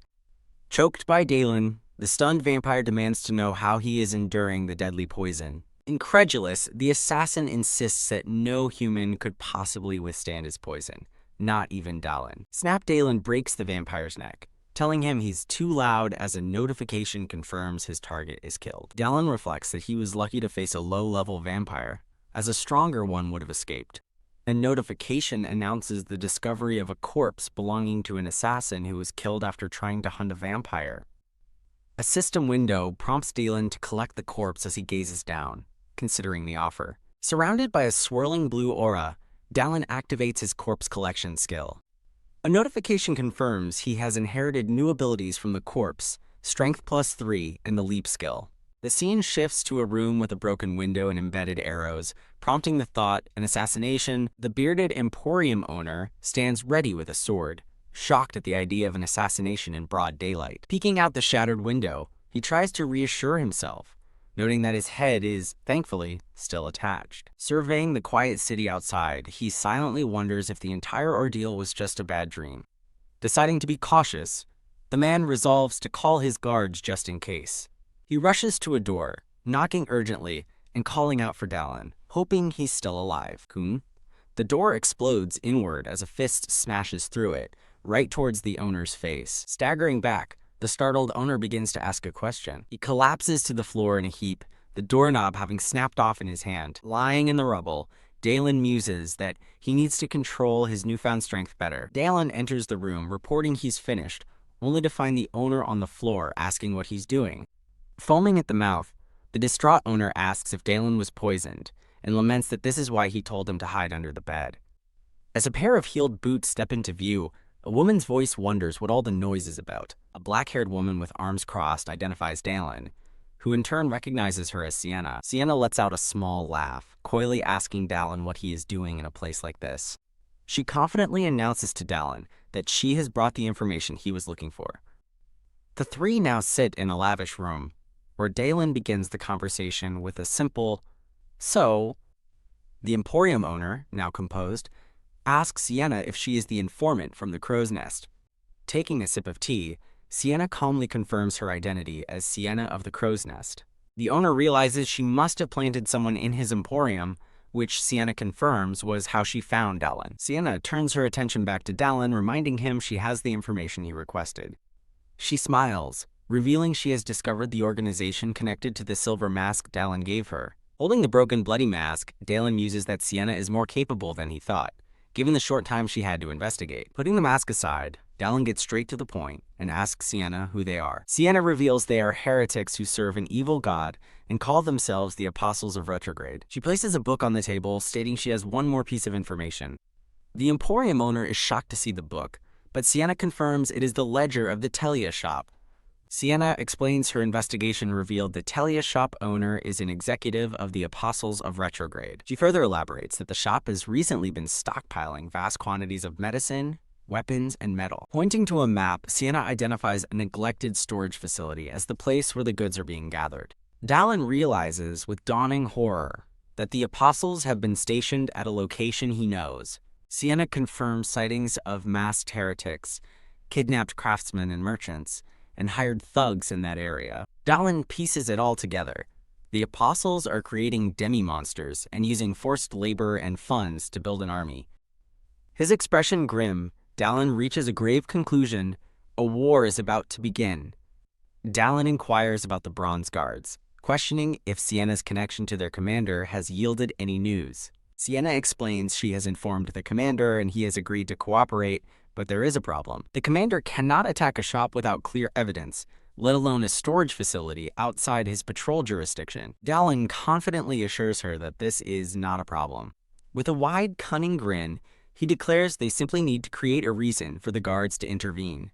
The scene transitions to a quiet, nighttime view of stone buildings under a dark sky.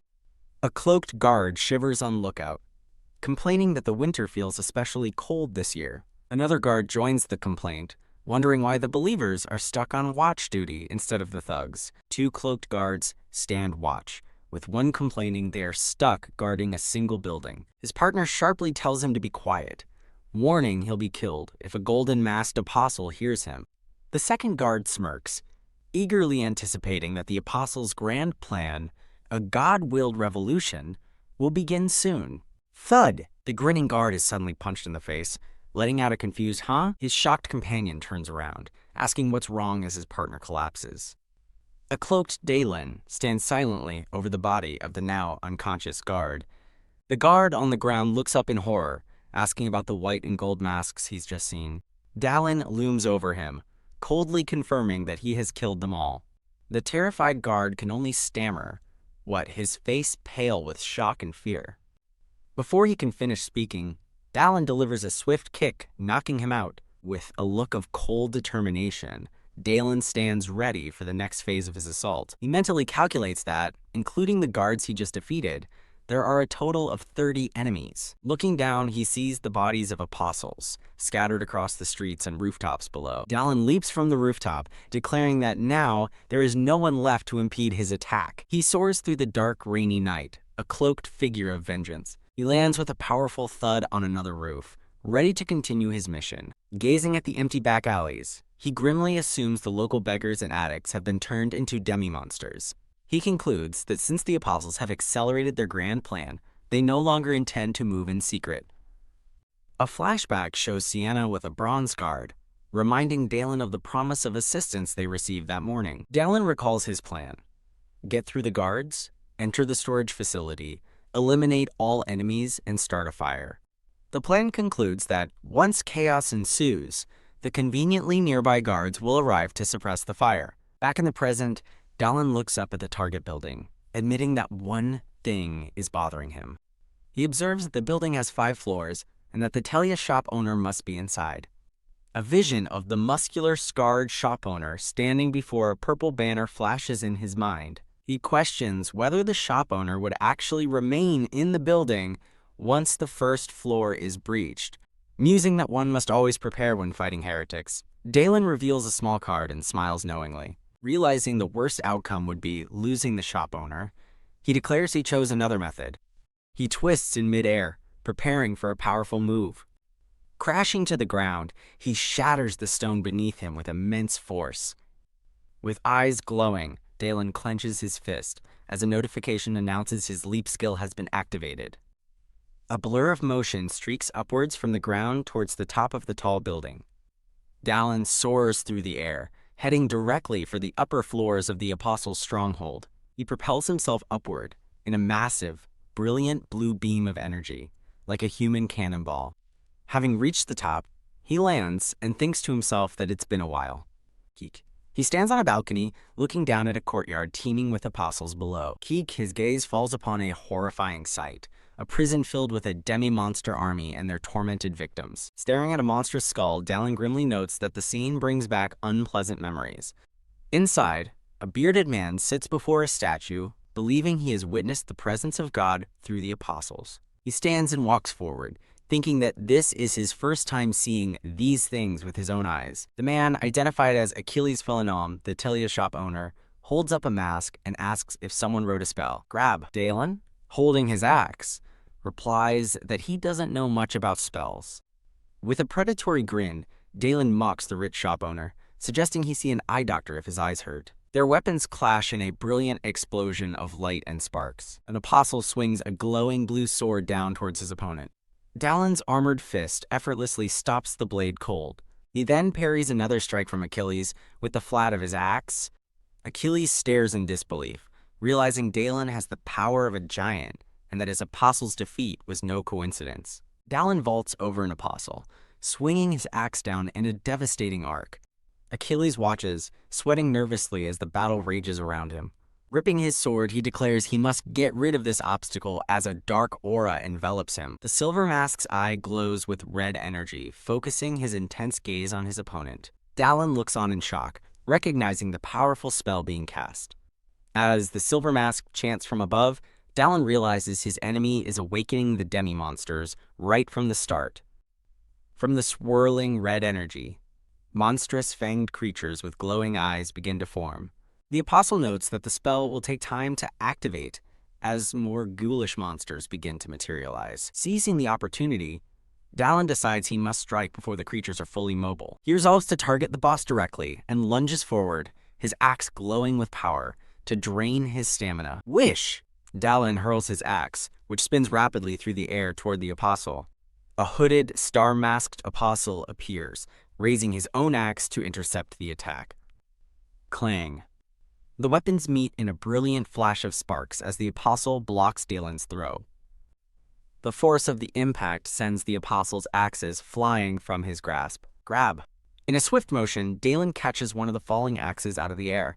Now armed with 2 axes, Dalen leaps down toward the surprised, star-masked apostle.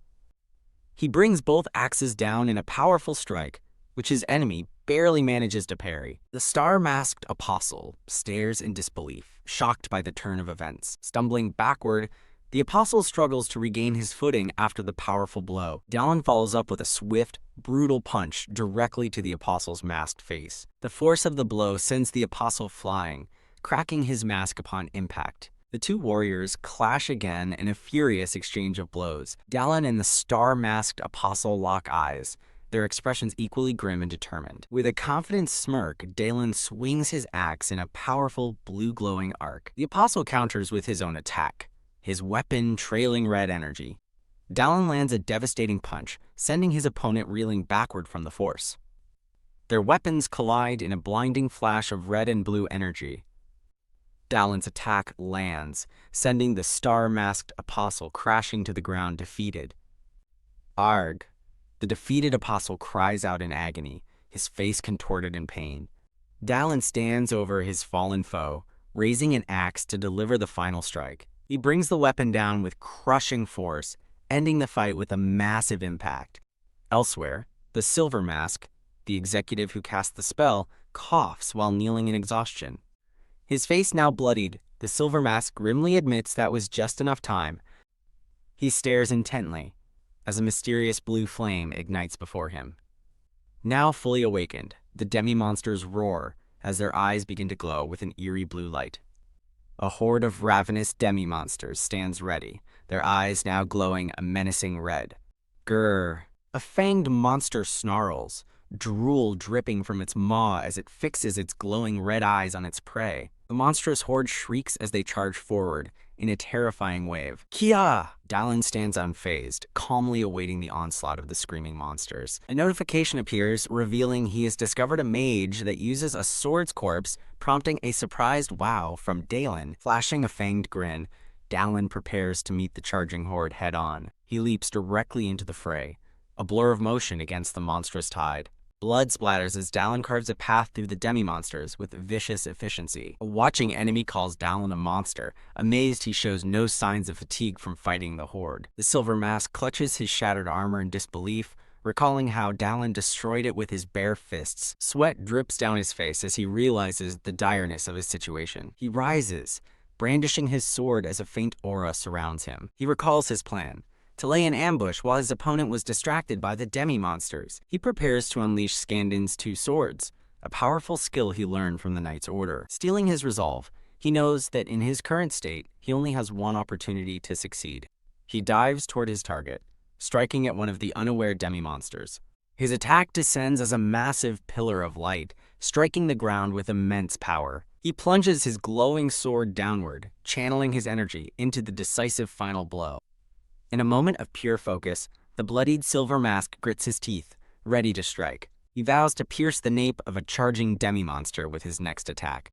As his glowing blue sword descends upon the creature, he triumphantly thinks that it worked. The blade cleaves through the monster in a brilliant flash of blue energy. But his victory is cut short as he looks up in shock, surrounded by shattering blue shards. Stunned, the Silver Mask is violently thrown backward as blood erupts from his body. Standing over him, Dallin wonders why the Apostle's insta-kill attack happened so suddenly. The defeated Silver Mask can only look up in confusion, weakly questioning what an insta-kill is. Dallin stands over the bisected remains of the demi-monster that the Apostle had just killed. Gazing at his own splintered axe, Dallin grimly realizes he won't be able to use it anymore. A fresh splatter of blood hits the ground. Coughing up blood from the strain, Dallin commands his status window to appear. His status screen reveals he is Dallin, level 6, detailing his unbalanced stats and skills. He realizes the severe side effects are from focusing only on strength and resolves to be more careful. As a notification confirms he has killed his target, Dallin notes there is one thing left to do. A new notification appears, stating he has discovered a mage that uses a sword's corpse. Inspecting the Apostle's body, Dallin notes how pathetically it was eaten away, deeming his enemy's plan a failure. His gaze hardens with resolve, a faint glow emanating from his eyes. A system notification declares he has obtained the skill Flame Arrow. Bathed in a blue aura, Dallin feels the knowledge of the spell flowing into his head. He stares at his glowing hand, questioning if this newfound sensation is the power of mana. His hair now two-toned, he looks on in shock as he conjures a ball of fire for the first time. A confident, fanged smirk spreads across his face as he clenches his flaming fist. As a building burns fiercely, a commanding voice orders an all-out attack, leaving no one behind. Keek, a red-eyed demi-monster, cries out as an arrow pierces its back. A masked apostle screams as he is viciously struck down in the chaos. Another apostle rallies his comrades to keep pushing forward against a monstrous beast. A brown-haired warrior in a red cape cuts through the battlefield with brutal efficiency. The masked warrior screams, "Die," as he lunges forward, determined to spear his foe. His attack is suddenly countered by a swift blow to the gut, leaving him stunned. Thrown to the ground, he curses himself for letting his guard down against the masked apostles and demi-monsters. Staring up at his foe, the warrior realizes he is in grave danger. Kekwak. The apostle brutally stomps on the downed warrior's hand, pinning him. As the apostle raises his sword for the killing blow, the warrior wonders if it's too late. His eye widens in terror, desperately thinking that he cannot die in a place like this. A vortex of fire suddenly erupts, deflecting the apostle's blade at the last second. The downed warrior looks on in disbelief, wondering what is happening. In utter bewilderment, he looks up to see a lone figure silhouetted against the burning building. Perched on the rooftop, Dallin gazes down at the battle below with an intense look. He prepares a volley of arrows, now imbued with crackling orange energy. With a powerful motion, Dallin unleashes the flaming projectiles upon his enemies. The fiery arrows rain from the sky like meteors, streaking toward the ground. K-I-E-E-E. The arrows detonate in a series of fiery explosions, decimating the apostles below. The surviving apostles stare in wide-eyed shock at the sudden, overwhelming assault. As the commander orders his troops to defeat the enemies, a giant, shadowy foot stomps down. Standing confidently amidst the flames, Dallin declares that the tide has turned in their favor. He calmly picks up a discarded spear from the ground. Deciding it's time to join the fight himself, he leaps from the fiery rooftop. A system notification announces the activation of his leap skill as he plummets toward the street. Dallin descends like a comet, a brilliant streak of light aimed at the heart of the battle. Kak! Amidst the ruins of the city, a brown-haired warrior screams in agony, cradling a fallen comrade. In the chaotic aftermath, a man desperately calls for dressings and regeneration potions to save a critically wounded soldier. A flashback to a stern, bearded elder mage prompts a moment of regret over not taking any of his potions. Dallin grimly concludes that if he had taken the potions, he could have saved some of the wounded himself. He then recalls that the offer he accepted instead of the potions is meant to save even more people in the long run.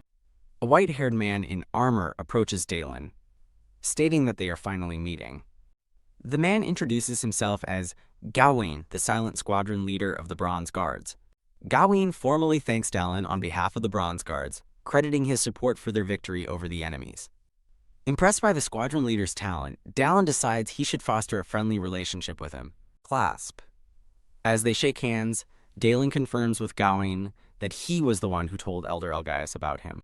Gawain explains that Dallin first caught his attention by expertly resolving commissions given by someone named Sienna. Looking toward the battle's destruction, Gawain adds that the day's events have proven Dallin's talents once again. Their handshake concludes with Gawain expressing hope for future work, to which Dallin agrees.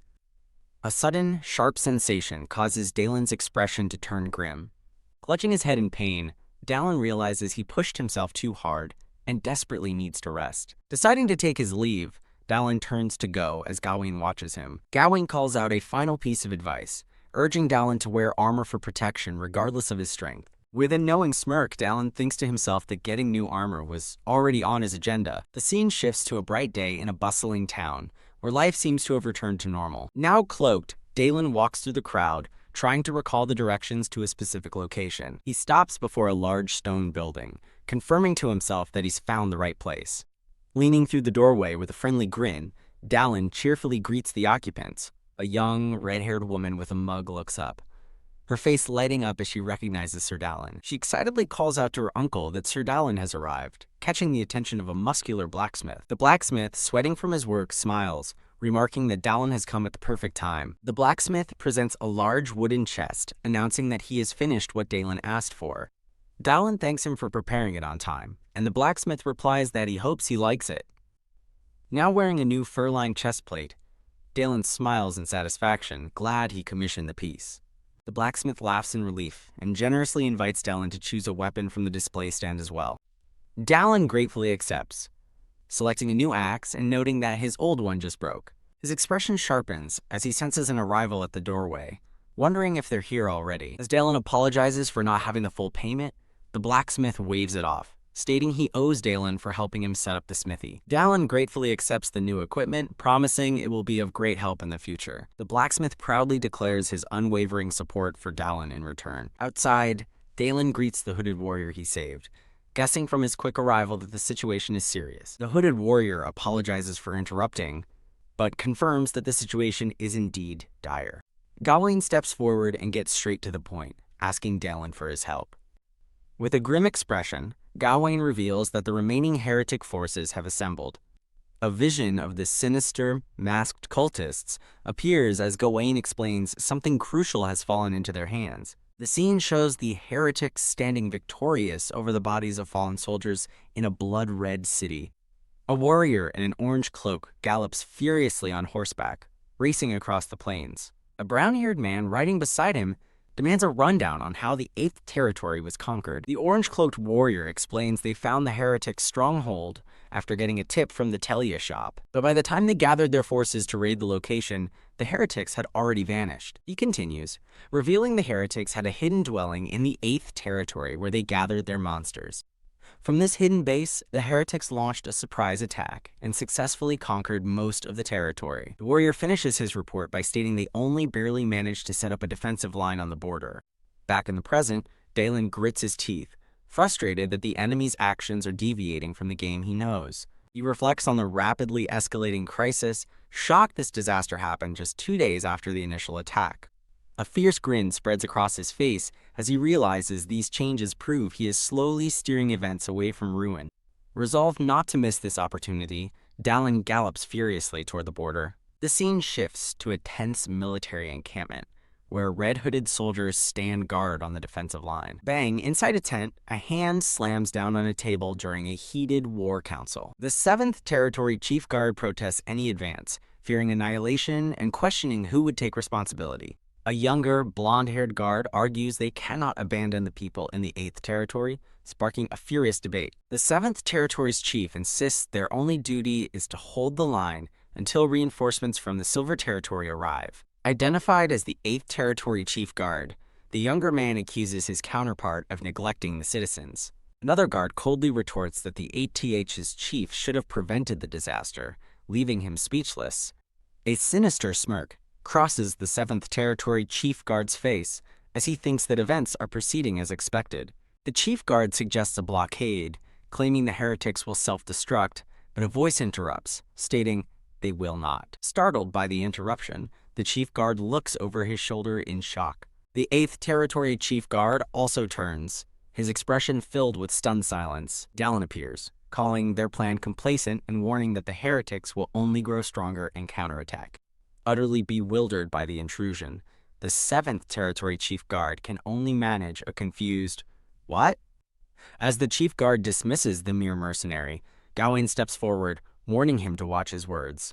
Gawain places a hand on Dalen's shoulder, revealing this mercenary played a key role in apprehending the Telia shop. The Chief Guard stammers in disbelief, slowly realizing the identity of the man before him. Other guards whisper in astonishment, realizing this must be the one who defeated the Telia shop owner. Dalen smirks, noting that rumors spread fast and that the situation is now favorable for him. Addressing the stunned council, Dalen declares his strategy in 2 words: a preemptive attack. A grim flashback shows the bloody aftermath of a battle, a lone warrior kneeling in shock amidst the dead. The warrior's face contorts with rage and despair as he relives the horrific memory. Back in the present, Dalen's expression is somber as he quietly reflects on the past. Gawain stands beside him, vouching for Dalen and confirming that his grim assessment is correct. Gawain explains that the heretics create and weaponize demi-monsters, a vision of a puppet master controlling them appearing. He then poses a horrifying question. What if they are turning the 8th Territory's citizens into demi-monsters too? A heavy silence falls over the council room as the guards absorb the terrifying implication. The Chief Guard curses under his breath, while Gawain, hand on Dalen's shoulder, reaffirms that they also want to help.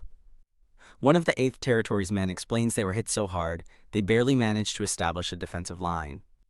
A bearded guard adds that their desperate requests for reinforcements from command have gone unanswered. Dalen smiles confidently, reassuring them that if they are waiting for aid from the Silver Territory, it will arrive soon. The bearded guard stares in disbelief, his question cut short as the ground begins to shake. The room trembles violently, with the guards shouting in alarm, questioning if it is an earthquake or an attack. Outside, a red-hooded soldier confronts an approaching group, demanding to know who they are. A powerful force rushes forward, taking the red-hooded soldiers completely by surprise. A disciplined army of brown-cloaked figures marches determinedly toward the encampment. A bearded elder raises a hand, clarifying they are from the Silver Territory's Elgaia's magic tower. Much to Dalin's satisfaction, Dalin greets the elder, remarking on his perfect timing, in that it's been a long time. The elder laughs heartily, proclaiming he lived long enough to hear a mercenary call him elder. Fondly adjusting his hood, the elder tells Dalin, "This is why I like you." The powerful mage is identified as Felver Valentino, elder mage of the Elgaia's magic tower. In a flashback, a masked Felver sits with Dalin, offering him another reward for his service. He promises that if the city is ever in danger, he will do his best to help if Dalin calls on him. Returning to the present, Dalin and Felver seal their pact with a firm handshake under the blood-red sky. Felver states the magic tower's support is always welcome, and Dalin thanks him for keeping his promise. Their alliance forged. Dalin rides once more, plunging into the dark and misty woods. Elsewhere, a desperate scout gallops frantically, determined to deliver an urgent message as soon as possible. Under the cover of darkness, Dalin leads his newly formed war party through the woods, their torches lighting the way. Dalin, Gawain, and a bearded warrior stand at the front of the group, their expressions grim and resolved. Back in the war room, Dalin puts his plan to a vote, asking for a show of hands from all who agree. Dalin stands at the head of the war council table, noting that not everyone agrees with his plan. He states that since attacking first is dangerous, he will only make plans with those he can truly trust. Dalin assigns the 8th Territory Chief Guard to watch over the site, and the young man accepts his duty. Turning to the others, Dalin declares that only the elites will be permitted to enter the mines. Torch in hand, Dalin stands in the dark woods, thinking to himself that all preparations are now complete. The Bronze Guards arrive, led by the formidable Silent Squadron leader, the white-haired warrior Gawain. The elders and magicians of the Elgaia's magic tower are also present, led by the bearded mage Felver. With his small, elite force assembled, Dalin declares they will strike the cult alone. The war party arrives before the imposing, dark entrance of a massive mine. Felver's expression darkens as he senses a powerful and ominous magic emanating from within. Kruer! A terrifying sound erupts from the mine as Gawain shields Dalin, wondering if it's a demi-monster. A man stumbles out of the mine shaft, crying out as he collapses onto the tracks. His face is horrifically distorted and melting as he begs for someone to save him from the pain. Gawain stares in shock, recognizing the man as the 7th Territory Chief Guard. Hearing the voice, the mutated Chief Guard realizes he's speaking to the Silent Squadron leader. He desperately pleads for help, claiming that the cultists betrayed him. Dalin realizes with cold fury that the Chief Guard was in cohorts with the cultists all along. Kuhuk. Dalin swiftly executes the traitor, calling him disgusting for a betrayer to talk about betrayal. Huh? A hooded, masked cultist appears over the dead guard's body, its sinister smile greeting them. As the cultist mentions sacrifices, Dalin realizes this troublesome apostle must be stopped. Gawain calls out to Dalin, who thinks to himself about the apostle's silver mask. Enraged, Gawain vows to take care of the apostle himself, and Dalin decides to leave it to him. The apostle tilts its head, asking who they are but noting they look familiar. Its smile widens into a terrifying maw of sharp teeth as it declares that it remembers now. The apostle lunges forward, slashing with its claws. A flashback of a monstrous shadow appears as the apostle taunts Gawain, asking if he's the child of that beggar. Licking its blood-stained fingers, the apostle muses that the taste was so strong it can still be recalled. Gawain grits his teeth, his body trembling with uncontrollable rage. The elder mage Felver puts a hand on his shoulder, calmly telling the squadron leader to calm down. Felver looks on grimly, warning that this apostle isn't the only enemy they have to face. Confused, Gawain turns and asks what he means. Felver raises his finger, which glows with golden light as he begins to chant a spell. He incants Baladoom, and the very ground erupts with blinding power, shocking a hidden enemy. A massive earth golem rises from the shattered ground at Felver's command. A masked guard stares in disbelief at the sudden appearance of the powerful elemental. Dalin smirks as more cultists are revealed by the tremor, musing that they were using stealth magic in the fog. A sharpened wooden stake shoots from the darkness, impaling one of the hidden cultists. Kuak the cultist cries out in agony as the stake tears through it. long-haired cultist leader screams Felver Valentino's name in pure rage. Cursing that they've been spotted, the leader realizes Felver caused an earthquake to reveal them. With their cover blown, the cult leader sneers, deciding they will also make their move. Alerted to the hidden threat, Gawain and the other guards prepare for battle. Dallin watches the unfolding chaos with a cool, calculating gaze. Kra! A grotesque, hulking monster formed from fused human bodies emerges with a horrifying groan. A guard stammers that they are monsters from hell, while the cultists look on and their leader laughs. Dallin glares with contempt, remarking that the cultists are having fun bringing out their monsters. Declaring they will do anything for the grand plan, the cultists surge forward in a wave of dark energy. The leader leaps through the air, demanding that Dallin's party quietly become sacrifices. Dallin grins fiercely, delegating the lizard bastards to the squadron leader, while he handles the monsters himself. With a powerful leap, Dallin swings his massive axe, preparing to cleave the grotesque monster in two. Kra! The traitor collapses to the ground as Dallin watches from above. In a furious display of power, Lucia stands triumphant amid the bodies of defeated assassins. She continues her relentless assault, a whirlwind of steel against the remaining foes. Elsewhere, Dallin dashes through the darkness, his expression fixed with grim purpose. Suddenly, a massive, grotesque monster with glowing red eyes emerges from the shadows. A cataclysmic explosion rocks the ground as two powerful energies collide. Dallin watches as an enemy combatant soars through the air above him. With a blood-splattering slash, Dallin cuts down his opponent with a blade of pure blue energy. A flurry of crimson slashes represents the brutal, high-speed exchange. Grinning ferociously, Dallin wonders aloud how much experience this new monster will give him. He charges forward, eager to test his strength against the new demonic foe. The hulking monster shrieks as it stumbles forward with an axe already embedded in its head. Dallin clashes with the beast, their struggle erupting in a violent flurry of blows.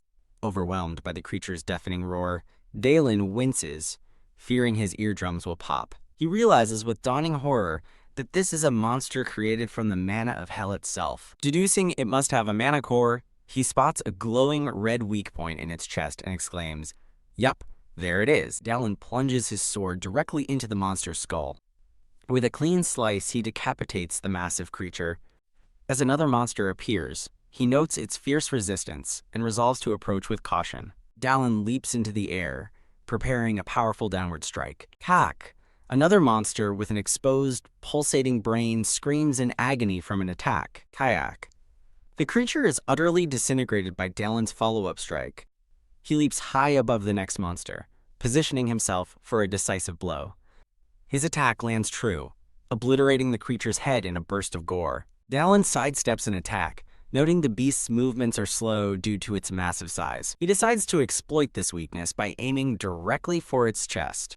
His eyes widen in shock as he notices an unexpected development. Suddenly realizing a swarm of spectral hands are erupting from the monster's body, he shouts, "Hands!" He desperately cuts his way through the onslaught of ghostly limbs.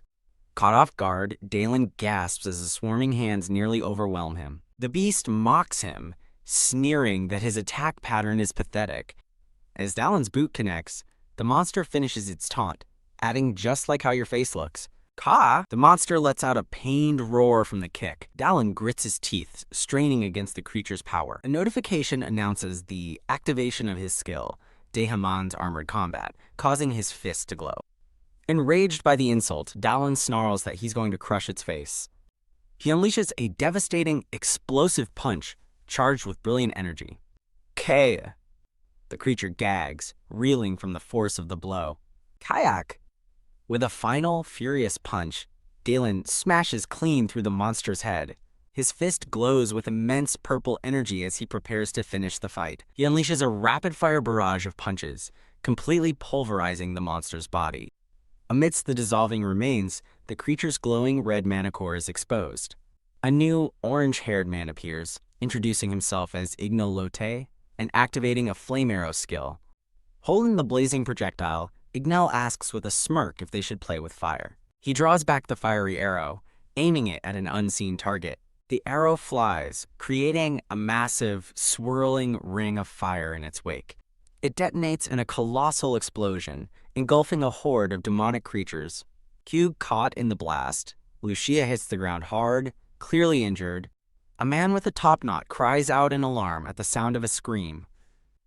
Elsewhere, a tide of monsters overwhelms the remaining fighters. Leaping through the air, Dalen curses inwardly that the monster is making him crazy. Determined to find the Grand Apostle, Dalen steels himself for the fight as a guard yells for everyone to support the mercenary. Dalen realizes with grim certainty that they must face more than just the heretics. He concludes they must eliminate all the monsters as the Elgaea's mages charge into battle. A hooded mage draws a bow of pure lightning, chanting Elote, as he prepares to unleash a powerful attack. A blinding flash of magical lightning erupts from the mage's coordinated spell.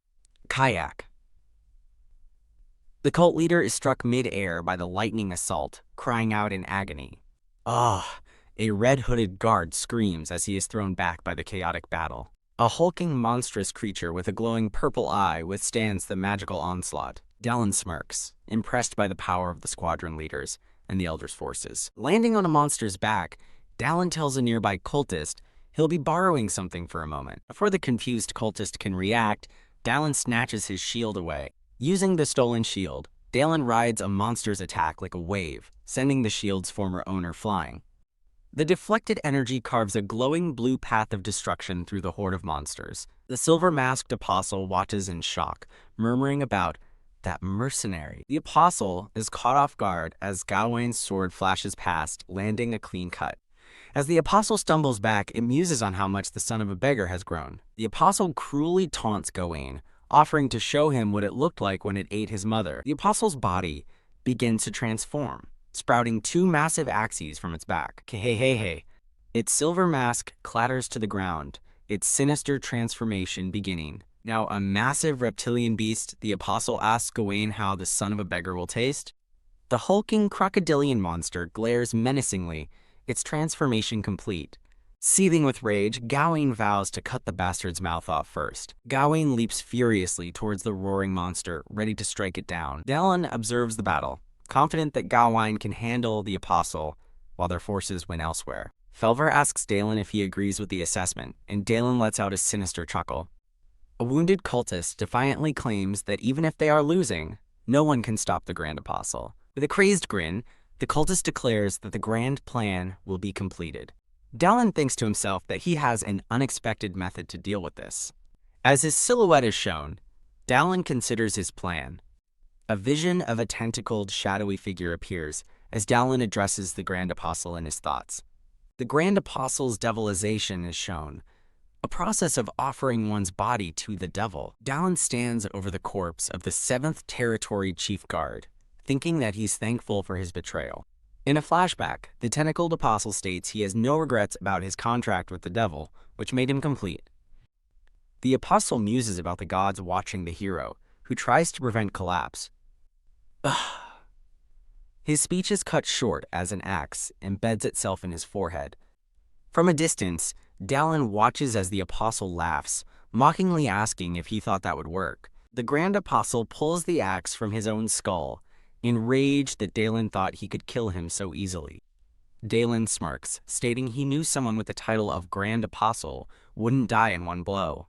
His confidence shatters as he stares in disbelief at an unexpected development. The apostle, now with 2 heads, holds up his own severed head, admitting he didn't expect this as a notification announces the discovery of the 6th silver-masked apostle's corpse. The scene abruptly shifts to a person in a hoodie staring at a computer screen, asking, "What is this?" A flashback begins, with the person narrating how they led the fall of empires while playing for fun. The narration reveals that becoming an apostle of retrograde was their first great deviation from the game's intent. Standing amidst a field of corpses, the narrator recalls that the end result was death, cursing an unseen foe. The narrator is revealed to be Dalen himself, his face splattered with blood as he vows to kill the player controlling his world. Back in the game, the new 2-headed apostle declares that it's time to begin. The apostle's eyes glow with malicious power. Lunging forward with a mass of writhing tentacles, the apostle demands his enemies become sacrifices for the grand plan. Dalen assesses the attack, noting that the swarming tentacles leave no openings. Dalen glares, realizing the traitor made a contract with a demon. He identifies the contracted entity as the low-ranked spider demon, Arachne. The traitor smirks with demonic eyes, marveling at his new, incredible regeneration ability. As tentacles sprout from his back, the traitor attacks, noting Dallin is good at dodging. He smirks confidently, admitting he knew Dallin wouldn't be defeated so easily. The traitor vanishes in a blur, leaving Dallin to cry out in surprise. Blood splatters across Dallin's face from a surprise attack, leaving him confused. Amidst a flurry of pink slashes, the traitor clarifies he's not invisible, just incredibly fast, leaving Dallin no room to counter. A tentacle slams into Dallin's side, and he curses in frustration. Arj! He cries out in pain as the blow connects. Gritting his teeth in anger, Dallin realizes he's been tricked. Dallin swiftly dodges a sweeping attack from the traitor. Sweating and pale, Dallin realizes he was poisoned during the attack. A system notification announces the activation of his dragon blood regeneration skill, bathing him in a golden healing light. As he recovers, Dallin realizes the poison is slowing his regeneration, making it harder to match his enemy's speed. Determined, despite his disadvantage, Dallin decides he must take a risk. Dallin flings his shield as a diversion, leaping into a different maneuver. The traitor, a shadowy figure with glowing eyes, is momentarily distracted by the airborne shield. Over there, Dallin shouts, lunging from an unexpected angle. Their weapons clash, and the traitor is visibly surprised by Dallin's move. Dallin deftly blocks a follow-up strike with his shield, which is now back in his hand. The traitor stares in disbelief, shocked that Dallin is now using his shield. With glowing eyes, Dallin shoves back hard with his shield. The powerful shove sends the traitor stumbling backward. Dallin presses his advantage, thinking he can win if he keeps up the assault. His determined expression falters as he stares in shock at a new development. Tentacles erupt from the traitor's face as he mockingly calls Dallin's efforts petty tricks. The traitor reveals his true demonic form, a monstrous beast named Anaxa. Anaxa's massive fanged maw opens wide, preparing to attack. Dallin is blasted by a wave of energy, gritting his teeth against the overwhelming force. The monstrous spider demon looms over the fallen Dallin, ready to strike. Lying on the ground, Dallin activates his dragon blood regeneration once more, engulfed in golden light. As he heals, he recognizes the familiar feeling of being overwhelmed. A narrative note recalls this is the second corpse he has lost to the Grand Apostle. He remembers a past failure, his eyes shadowed with defeat.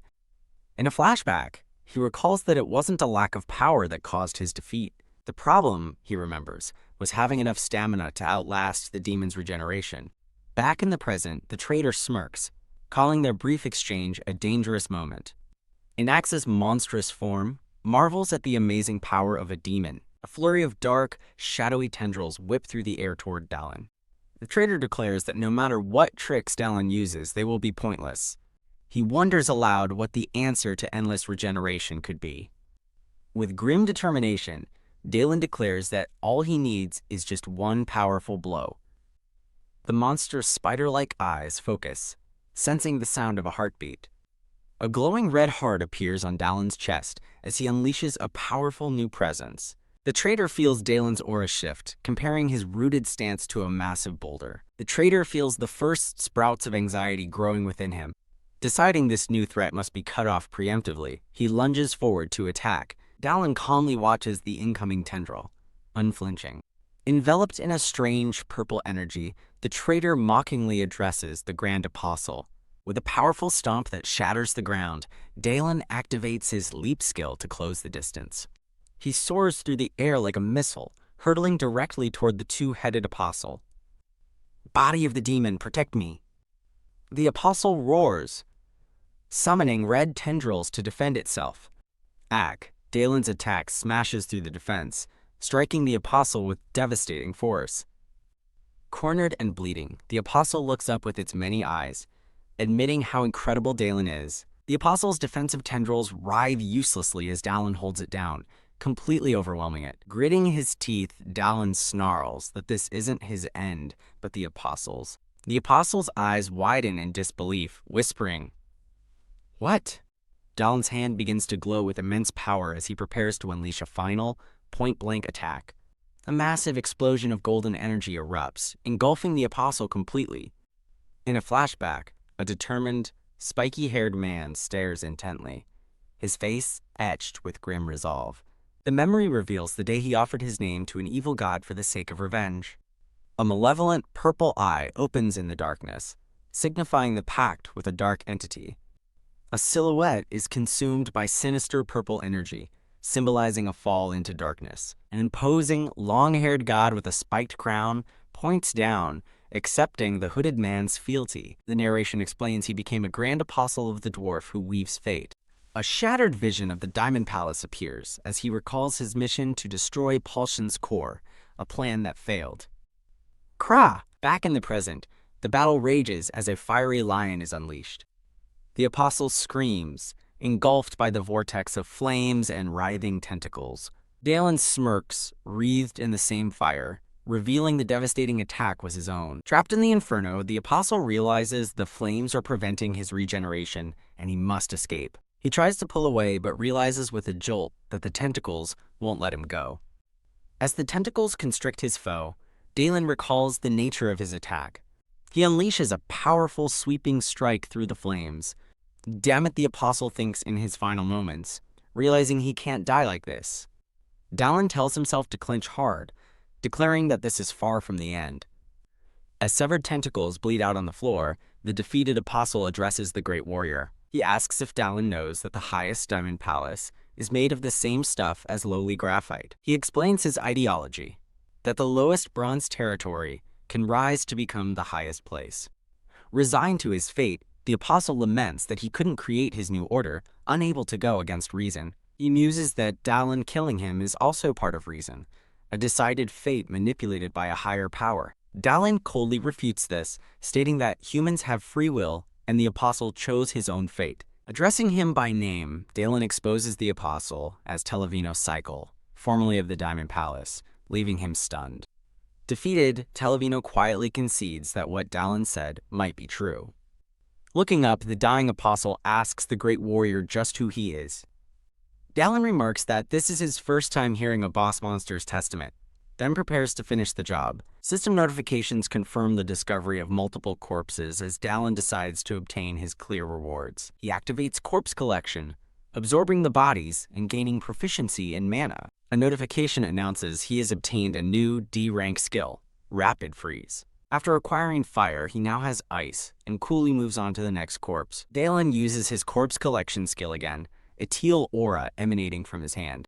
Holy, he gasps in shock, realizing his strength is rising by 4 points in one go.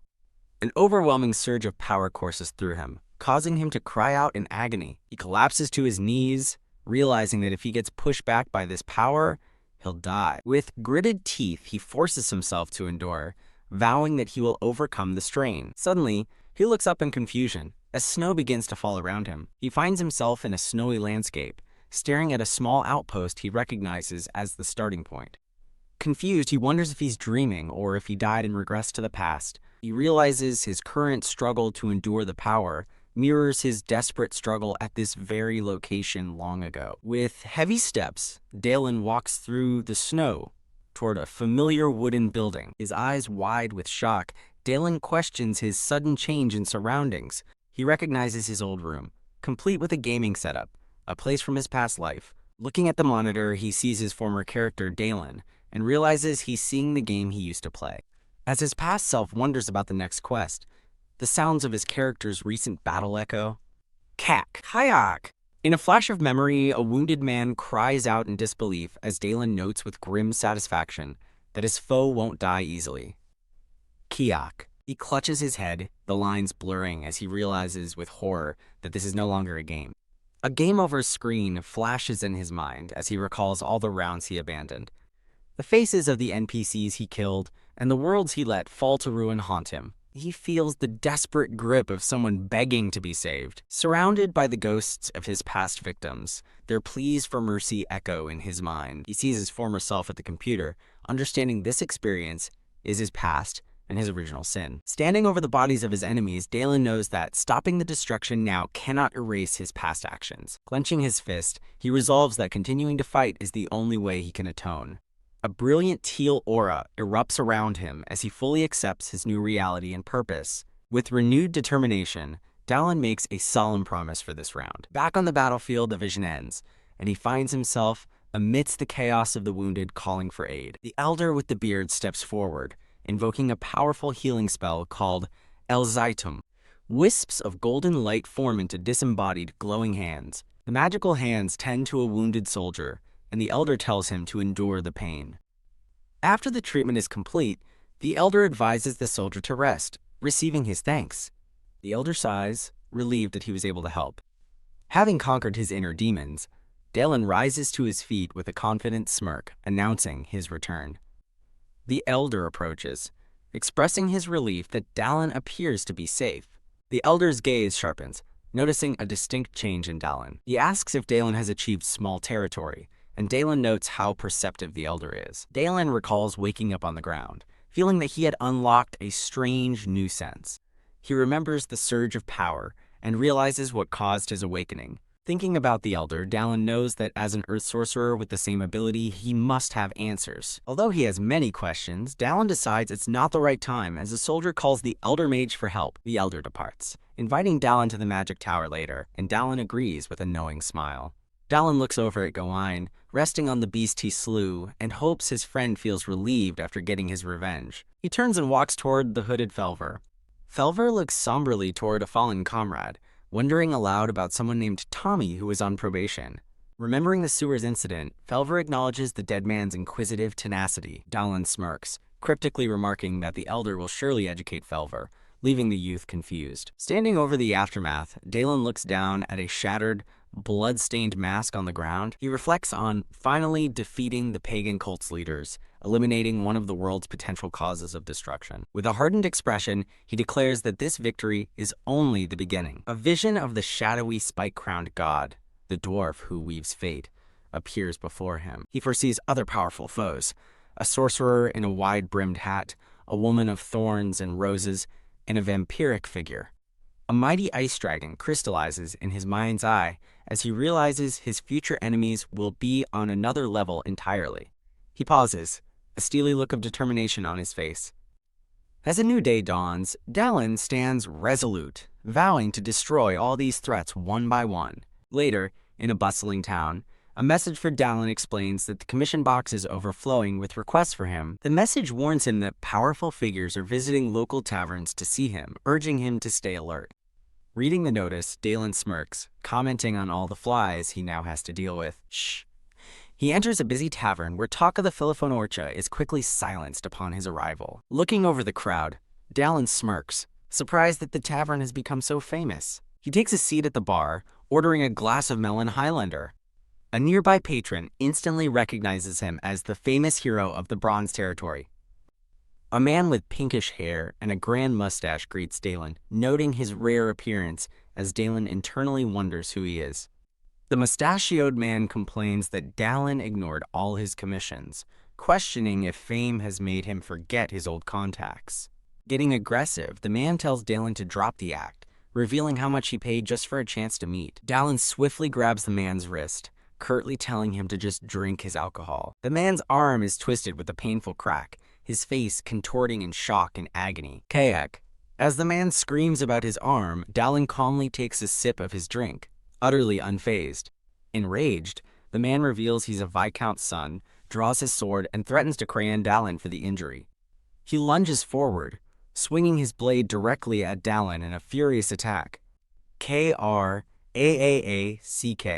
Dalen effortlessly blocks the sword with his armored leg, shattering the man's confidence as he screams in pain. A new voice intervenes, angrily demanding to know who dares brandish a weapon in her establishment. A woman with long black hair appears, leveling a crossbow and ordering the bad customers to leave. TCH. She glares at the Viscount's son with contempt, calling him a trivial bastard. The black-haired woman tells Dalen he's late and it's time to go, to which he calmly agrees. Dalen smirks to himself as they walk away, admitting that she is certainly a scary woman. In a back room, Dalen notes she seems busy fending off rude customers, but she waves it off as nothing. She thanks Dalen, explaining that profits have soared because of him, and he appreciates her positive view. Gesturing to a table piled high with requests, she suggests they discuss commissions, noting this is just last week's stack. Overwhelmed by the sheer volume of work, Dallin asks her to narrow it down to the most suitable jobs. She begins sorting through the papers, asking if he has any specific preferences for his next commission. He requests a job that rewards a stamina-increasing potion, or involves a commissioner who can perform vision spells. He reflects on his recent power-up, explaining he needs stamina to support his unbalanced, strength-focused build. The woman finds a commission that fits, but admits she doesn't recommend it, piquing Dallin's curiosity. She reveals the commissioner is an apprentice knight of the Holy Knights, showing a vision of a blonde woman in armor. The quest is to defeat a devil in the labyrinth and help the knights retrieve a holy sword it stole. A sly grin spreads across Dallin's face as he instantly decides, "I'll go with that one." He confirms his choice, eager to finally enter the labyrinth, and tells her to contact the commissioner. As Dallin stands in a large hall, the defeated Viscount's son from the tavern hurls an insult from afar. In a bustling workshop, the blonde apprentice knight stands ready to face off against a group of burly men. The determined blonde knight stands tall, her sword at the ready, radiating an aura of unwavering resolve. She loudly demands a notary, officially initiating a challenge or contract with the men. Dallin, observing from the side, is completely caught off guard by the bizarre situation. The scene transitions to the bustling main gate of a large fortified city. Dallin introduces himself as a gold plate mercenary, presenting his golden identification tag. Later, back at the tavern, the black-haired woman gives Dallin a bag of money, explaining it's his reward from Gawain. A city guard informs Dallin that due to his gold plate status, he benefits from a tax reduction, owing only 8 shillings. Receiving his payment, Dallin reflects on the pleasant perks of his improved mercenary status. Dallin confidently strides through the massive city gates, heading into the new territory. He arrives in the magnificent Silver Territory, home to a grand white-walled castle. Looking towards the city, Dallin contemplates his next move with a pensive expression. His thoughts are drawn to a dark, ominous tower set against a swirling, malevolent purple sky. Suddenly, a hooded old man with a long white beard calls out, addressing Dallin as young one. The old man smiles, asking if Dallin has also come to enter the labyrinth. Dallin confirms his purpose, and the old man wistfully remarks that he was like that once. The old man offers some friendly advice about the city being a safe place to settle, then wonders aloud if he's being a busybody. Startled by the unsolicited advice from a stranger, Dallin reacts with confusion. He turns to respond, but finds the old man has vanished, realizing he was too slow. Dallin recalls that he never saw this old man in the game, but knows he was a character meant to appear in the Silver Territory. He speculates that the mysterious old man might be the legendary figure known as the Endlessly Changing Face. With a smirk, Dallin feels a renewed sense of purpose, certain that he will encounter the old man again. His thoughts shift to the blonde knight, acknowledging her strong beliefs and will as she stands bathed in holy light. The blonde knight is described as being violent towards devils, but merciful and good-natured with people. Dallin realizes his initial assessment of her might be wrong as she suddenly shouts a vulgar insult. Enraged, the blonde knight points her sword at a man, threatening to destroy his skull if he doesn't take back his words. A bald, burly man scoffs, blaming their failed raid on a knight who lost his holy sword to a devil. The blonde knight furiously defends a warrior named Beret, but the bald man dismisses him as a bastard unworthy of the sword. Pushed to her limit by the insult, the knight seethes with rage. The blonde knight stands her ground, radiating an intense, confrontational energy. Raising her glowing, rune-scribed sword, she challenges the insect-like mercenary to a duel and calls for a notary. Stunned by her formal challenge, the bald mercenary angrily asks if she truly wants to die. Watching from a balcony, 2 men smirk, seeing the confrontation as entertainment and deciding to take bets. The crowd quickly gets involved, with some patrons betting on the mercenary while others put their money on the holy knight. Dallin sighs, exasperated, as he watches the chaotic scene unfold, thinking everyone has gone mad. As she continues to demand a notary, the bald mercenary quietly closes in from behind her. The man launches a surprise attack with a spiked flail, screaming for the arrogant bitch to die. The blonde knight's eyes widen in shock as she realizes she's been caught in a surprise attack. A determined voice decides the fight has gone on long enough and it's time to end it.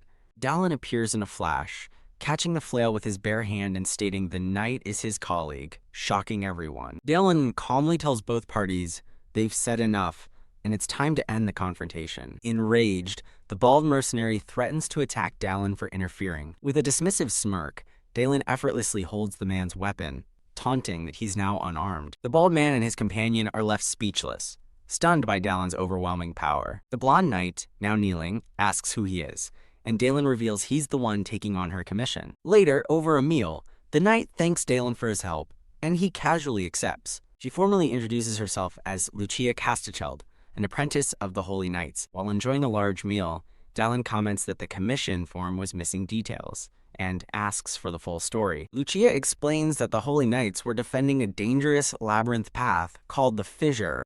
The Fissure is depicted as a hellish volcanic landscape from which monsters can emerge at any time. She continues, stating that knights prepare for the Fissure in the safer fortress city of Palsion. Lucia speaks of her colleague Beret Streeman, a newly official knight who had departed for Palsion. Sadly, she reveals Beret was soon declared dead, with news being slow to reach the Holy Knights.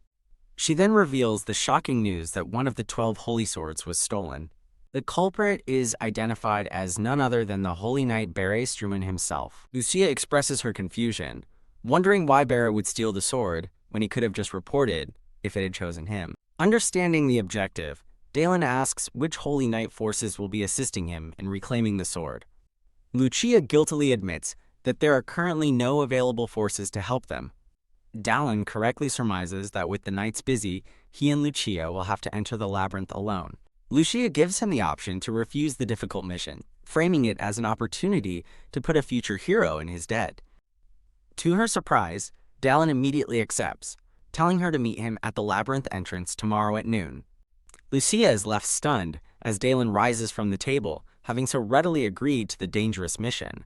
With a confident grin, Dalen raises his mug and declares their shared goal, reclaiming the stolen holy sword. That night, Dalen waits in the rooftop garden of the Elgaia's magic tower. He turns and apologizes for the wait as the person he came to see finally arrives. The elder mage appears alongside the hooded Felver, explaining that a lecture ran late. Dalen formally greets the hooded youth, admitting his introduction is long overdue.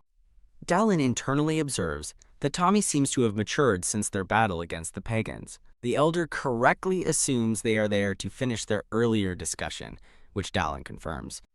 A brilliant, powerful teal aura erupts around Dalen, startling the elder and Tommy. Grinning confidently within his aura, Dalen directly asks the elder to tell him about domains. The elder and Tommy look on as Dalen's immense power fills the entire rooftop garden. The elder mage, Felver, looks at Dalen with respect, admitting the boy has truly exceeded his expectations. Felver explains that achieving a domain proves Dalen is ready for greater power, a feat only possible for those who have confronted and overcome their past. Dalen questions the meaning of overcoming his past as he flashes back to a game over screen and the memory of his death. The elder asks Dalen if he thinks he understands how to handle a domain, and Dalen bluntly answers no. Felver elaborates, stating that unlike reality with its many restrictions, the fantasy world is different. In this world of endless possibilities, he continues, achieving a domain means you have occupied a part of that world. The concept is illustrated by a small, solitary cabin standing in a vast, snowy expanse. Now understanding the concept, Dalen asks how he can actually use the places he has occupied. Felver decides a demonstration is better than words and dismisses Tommy for the night. A dejected Tommy reluctantly agrees and says he understands. As Tommy walks away, he leaves Dalen and the elder mage alone on the rooftop. The elder explains from above that a domain's unfolding is too much for a child like Tommy to witness for now. Raising a glowing finger, Felver begins to cast a spell, invoking the name El Memento. He unleashes a brilliant wave of golden radiant energy. A vibrant flash of light erupts from the spell's casting. The elder explains that the domain from the fantasy world will be called to reality, layering endless possibilities onto this land as a grand cathedral manifests in the sky. Bathed in golden light, Felver declares that this is what it truly means to use a domain. Surrounded by the overwhelming power, Dalen clenches his fist, feeling the immense energy. He realizes that the mana emanating from the elder is powerful enough to distort the world itself. A vision of Dalen's silhouette shows his glowing heart, reacting to the profound display of power. With a confident look, the elder asks if Dalen now understands how to use his domain. Dalen chuckles, admitting he doesn't think he can use it well yet and that it will take some time. The elder wisely notes that powerful spells and enchantments are always bound by strong restrictions. Curious, Dallin asks about the elder's domain ability, to which Felver replies that it has several. The elder stands upon a shimmering blue surface that stretches out like a sea of stars. He explains that the earth records the passage of time for everyone, allowing him to ruminate on the past. Dallin thoughtfully considers the implication of a power that can access the recorded time of every person. A revelation strikes him. This power could finally answer his most profound question, who am I? The scene shifts to the imposing labyrinth border tower on a bright, sunny day. Inside the bustling first floor, Dallin and Lucia make their way through a crowd of adventurers.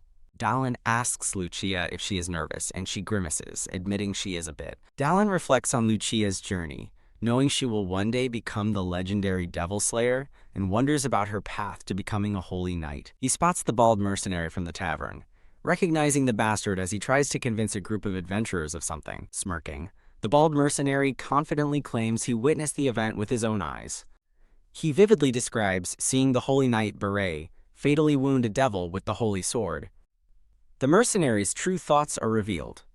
A low-ranked injured devil is the perfect bait for an adventurer.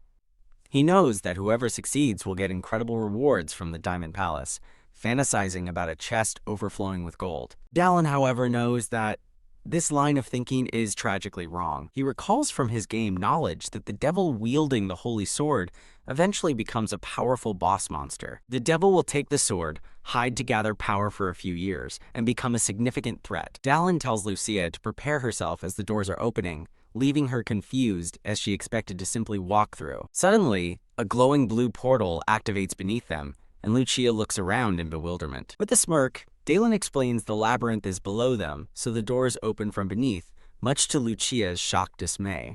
A piercing K-Y-A-A-A-A echoes as Lucia begins to fall. The floor vanishes, sending Dallin and a terrified Lucia plummeting into the darkness below. They land with a thud in a heap, and Lucia cries out, "Ouch!" Standing in a dark, magical forest, Dallin announces they're finally in the labyrinth, while Lucia groans in pain. Lucia asks what happened to the others who entered with them, and Dallin explains that the mana waves in the labyrinth are unstable. He clarifies that because of the instability, entrants are dropped at random locations on the first floor. Stunned Lucia asks how he knows so much, to which Dallin cheekily replies he's an experienced newbie, leaving her utterly confused. Using the constellations, Dallin determines their location is northwest of the labyrinth's return point. He explains they're on the opposite side of where the Holy Knight fell, requiring a time-consuming trek through a forest. Their destination is the Devil's Cave, which will grow stronger over time and transform into a magic cave. Dallin urges they must hurry, leaving a confused Lucia to wonder why. Suddenly, Dallin hears something in the distance, his expression turning sharp with alarm. Dallin smirks, telling Lucia that traveling with a Holy Knight seems to have brought them luck, much to her confusion. Wah!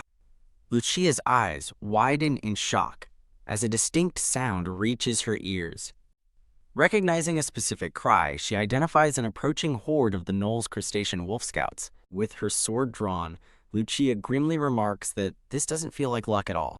A system window appears, announcing the activation of the skill Leap. With a surprising GR, a wolf scout looks up to see Dallin leaping down with his axe.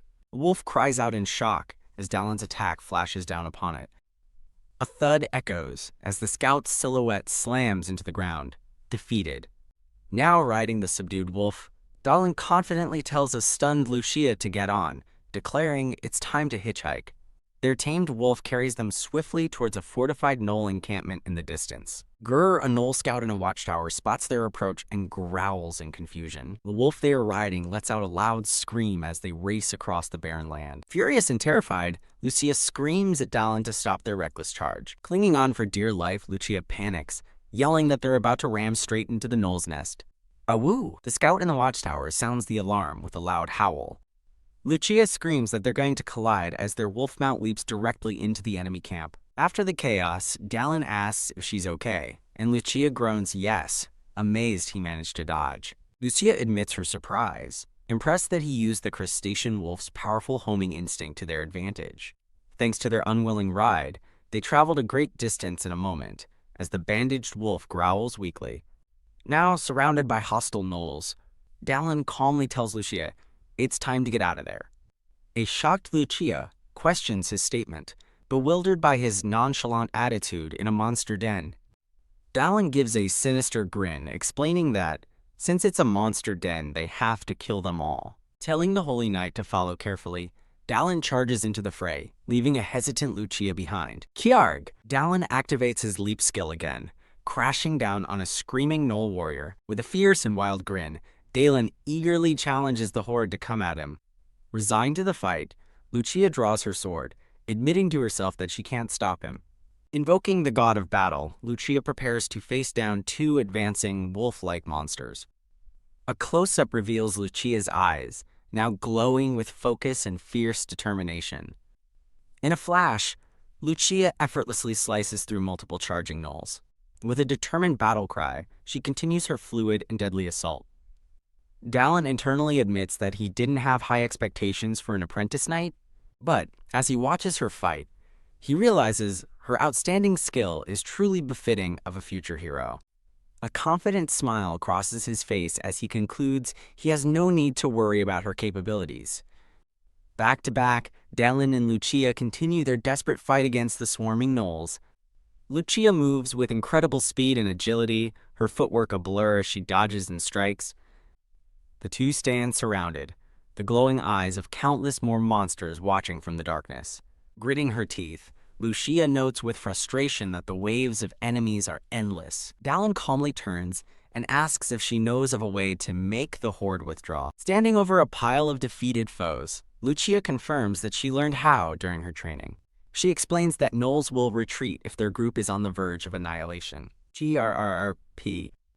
As a horn blows, she looks toward the main building, adding, "There's another way." A massive gnoll commander wielding a huge halberd emerges as Lucia states they must cut off their leader's collar. The subordinate gnolls begin to whine and cower in the presence of their powerful commander. Dallin observes aloud that the commander clearly doesn't like seeing his subordinates getting wiped out. Gur, the tamed wolf, growls as system notifications reveal the discovery of two corpses, one from a first trip and one of an experienced fighter. Dallin tells Lucia he will take on the commander and that she should rest, but she insists she can still fight. Suddenly, Lucia winces in pain, realizing she has overexerted herself. She internally regrets wasting her energy on the scouts earlier in the battle.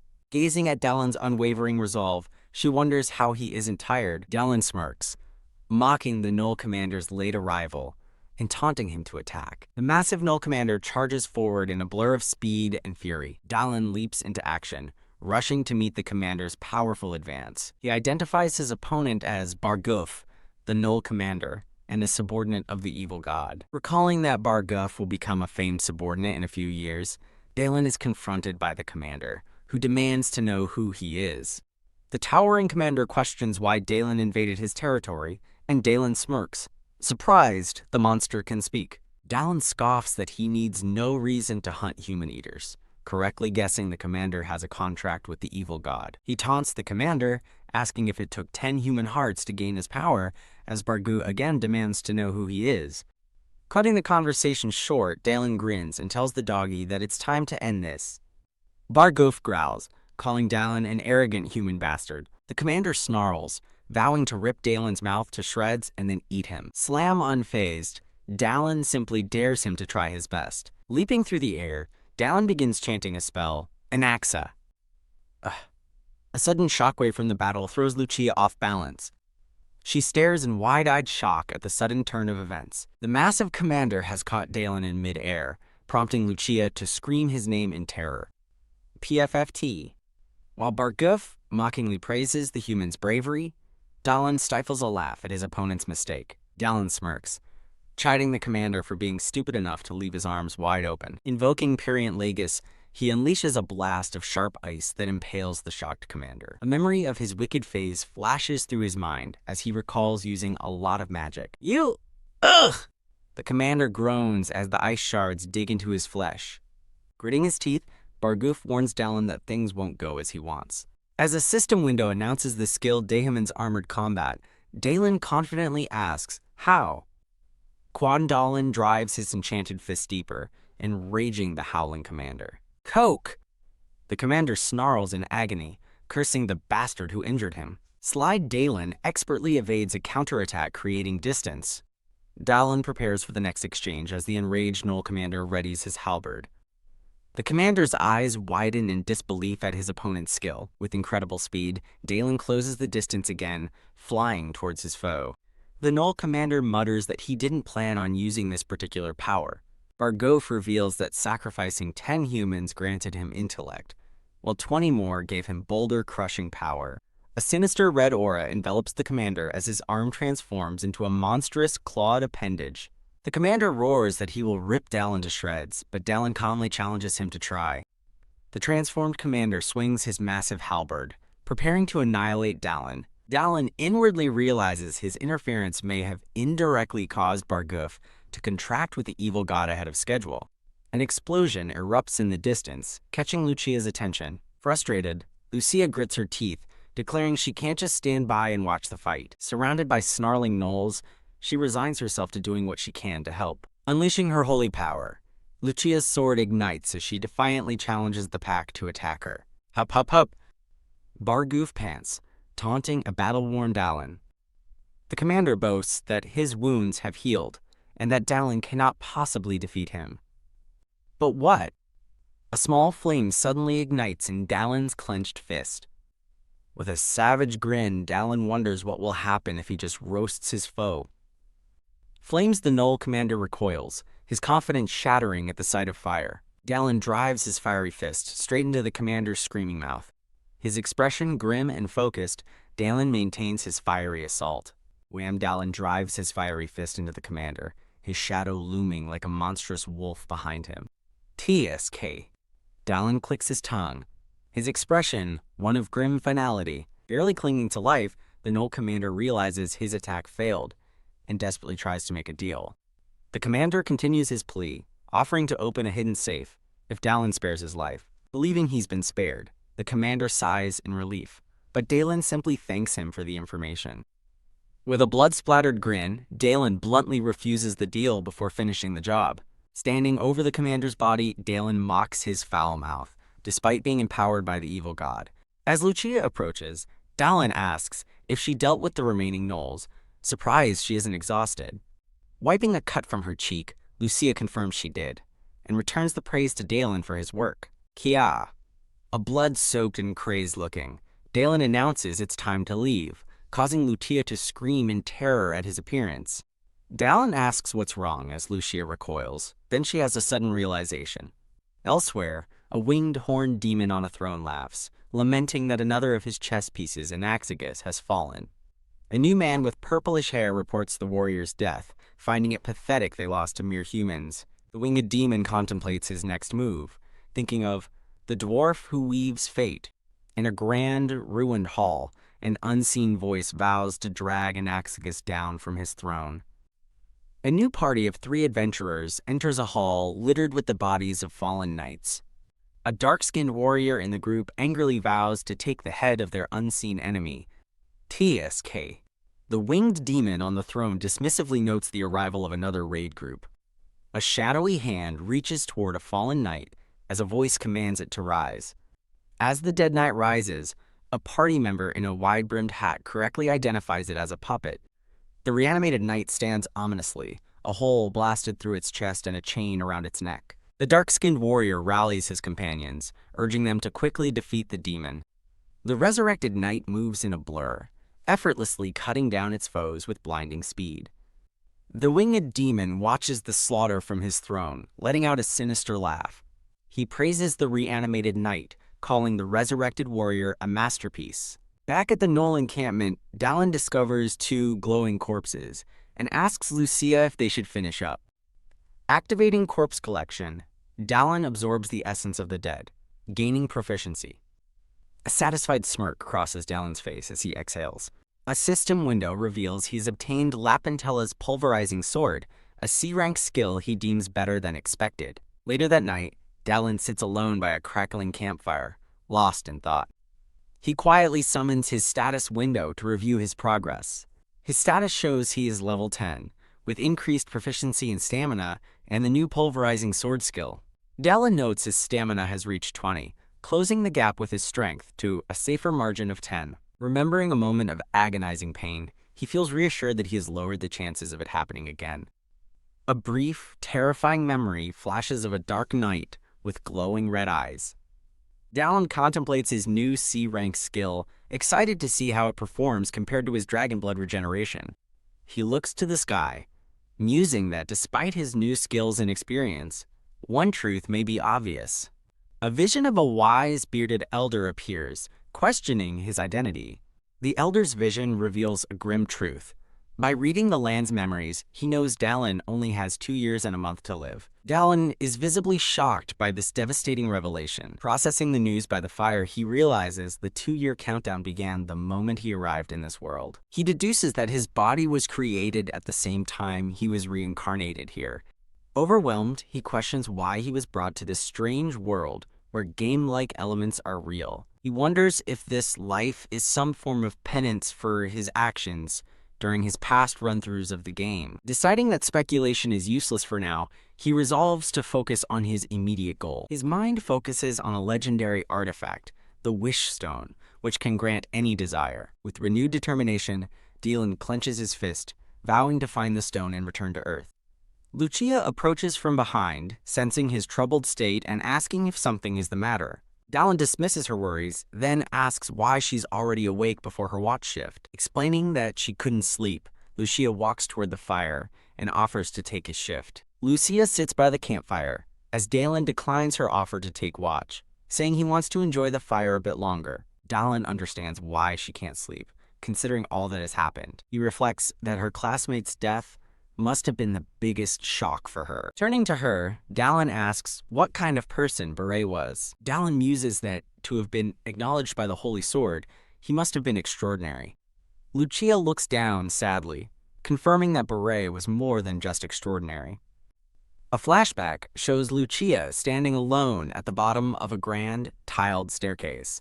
Looking up, she recalls Beret standing at the top of the stairs, remembering him as the most loyal holy knight she knew. She reminisces about the silver-haired knight's outstanding dignity and personality, which earned him the respect of all his peers. In the memory, she watches Beret walk away down the elegant hall. He turns back with a charming smile, giving her a friendly wave. Lucia fondly remembers smiling back at him in that moment. Back in the present, she tells Dallin that's why she doesn't understand. She wonders how such a remarkable person could have been so easily defeated by a devil. Dallin thoughtfully agrees that the situation is definitely weird. He considers that an acknowledged holy knight should have been far from average. With other adventurers at his side, he should have easily handled a low-ranked devil. A bald adventurer from Beret's party recalls that while Beret cut the devil, he still couldn't win. Dallin questions how Beret could have lost to such an easy opponent. As Dallin begins to speculate that Beret may have done something wrong, Lucia firmly interjects, stating she's proud to call him a comrade who died fighting a devil. Dallin smiles faintly, noting that Beret must be grateful to have a comrade who thinks of him that way. His words leave Lucia speechless and slightly flushed. As she begins to thank him, she is suddenly cut short by an unexpected event. Whiz, an arrow shoots past Lucia's head, but Dallin snatches it out of the air, shocking her. Gripping the intercepted arrow, Dallin glares into the darkness as Lucia stares in disbelief. An unseen assailant curses, demanding to know which bastard stopped their attack. Dallin hurls the arrow back with blinding speed as the hidden archer cries out in shock. The hooded attacker, pierced by his own arrow, wonders how Dallin returned it so precisely. TSK, as the archer collapses, an unseen voice dismisses him as a useless bastard. Another assassin regrets not ambushing them while the barbarian was sleeping. Drawing his sword, Dallin finds it strange that his heightened senses failed to detect the ambushers. The bald man from Beret's party steps out, accusing them of cruelly killing his comrade. Enraged by the insult, Lucia glares and curses at the man. Dallin recognizes the bald man from before and asks when they started following them. The bald man arrogantly dismisses the question as none of his business. With a sinister sneer, he declares he's here to repay them for the incident at the inn, calling them motherfuckers. Roaring in order to destroy them, the bald man leads his fellow assassins in a charge. Dallin calls out to Lucia, who promptly answers, acknowledging him by name. He smirks, asking if she doesn't need to get a testimony from a witness to her comrade's final moments. Lucia is stunned into silence, realizing the opportunity before her. A brief, warm memory of Beret smiling flashes in her mind. With renewed purpose, Lucia draws her sword, her expression hardening as she agrees. "Then, let's go," Dallin exclaims with a savage grin as they both spring into battle. They charge forward together, closing the distance on the approaching assassins. A hooded assassin lunges at Dallin, screaming for him to die. Clang, their swords meet in a shower of sparks. Dallin effortlessly parries a rapid series of attacks, his movements a blur of light. He mocks his opponent's slowness, while the astonished assassin questions how he can be so fast. Dallin unleashes a powerful, glowing slash, overwhelming his opponent on the ground. With a look of grim determination, Dallin follows through with his ruthless attack. Fleeing after dispatching one foe, Dallin hurls a volley of daggers at another who tries to flee in terror. Ack! A scream echoes from the darkness as the daggers find their mark. With her sword radiating holy light, Lucia stands her ground and boldly challenges the remaining assassins. The bald man charges, believing her status as a holy knight makes her an easy target. He swings his massive greatsword, confident her bones will break against its might. Scoffing at his arrogance, Lucia leaps high into the air, her own blade glowing with immense power. As she descends, she mocks her opponent's sluggishness with a contemptuous glare. She unleashes a blinding flurry of golden sword strikes, cutting through the assassin's defenses. The bald man struggles to defend himself, cursing the Holy Knight's unexpected ferocity. Wreathed in a golden aura, she effortlessly deflects a blow with a burst of holy energy. Blood-splattered but resolute, Lucia coldly tells her defeated enemy that he was all talk. Watching from a distance, Dallin smirks, impressed by her skill in admitting she's better than he expected. The bald mercenary leader grits his teeth in frustration, cursing his underlings for their failure. Tisk. The bald leader turns and flees, leaving his shocked subordinates to curse his cowardice. Spotting the fleeing leader, Dallin turns and calls out to the Holy Knight. He tells Lucia he's going after the leader and trusts her to handle the rest. She readily agrees. An axe-wielding assassin furiously charges Dallin, screaming that they won't be underestimated. With blinding speed, Dallin leaps clean over the astonished assassin's head. Panting for breath, the exhausted assassin can only curse as he realizes he's completely outclassed. As the bald leader flees through the forest, he furiously curses his monstrous pursuers. He vows to get his revenge someday, still trying to put distance between himself and the fight. Suddenly, a massive blast of blue energy erupts right in his path. Ack! The leader cries out in pain as the explosion engulfs him completely. Dallin stands over his fallen foe, mocking him for abandoning his comrades as the man groans in pain. A new goateed man appears, noting there was a hidden fighter and asking Dallin to stop the killing. With a slight smile, he calmly suggests that they should end the fight here. Dallin glares back, pointing out the hypocrisy of someone who attacked first, now calling for peace. Dallin explains he saw them carrying a large safe and couldn't simply let them go, leaving Lucia confused. He internally laments how annoying the safe is, revealing he only carried it because he wanted to give it to someone named Sienna without breaking it. The goateed man reveals a sound-dampening totem, explaining it's why they went undetected, and offers it in a trade. Dallin now understands how they were ambushed and agrees to inspect the item first. "Yes, come close," the goateed man says, beckoning Dallin forward as he cautiously approaches. It's a trap. The man suddenly draws a pistol, grinning that it's much easier to shoot him up close. He pulls the trigger, confident that even someone as fast as Dallin can't possibly dodge a bullet at this range. His confidence shatters as his eyes widen in complete and utter shock. Arag. Before he could fire, Dallin moves in a blur and lands a devastating punch to his gut. Holding the stunned man, Dallin declares he'll find out where he's from and begins to search him. After searching the body, Dallin identifies him as Boris, a gold plate mercenary, and deduces he's from a Tsardom. Dallin then turns his attention to the last assassin, the bald man from Beret's party, asking how long he plans to hide. Tisk, dismissing the situation as late-night nonsense, Dallin approaches the terrified man and says he'll get straight to the point. He grabs the man and fiercely demands to know who really stabbed the Holy Knight. The bald man is stunned into terrified silence, stammering how Dallin could possibly know the truth. Dallin spells out the lie, questioning how a fine Holy Knight could lose his sacred sword so easily, and threatens immediate death for any more deception. A flashback reveals the truth.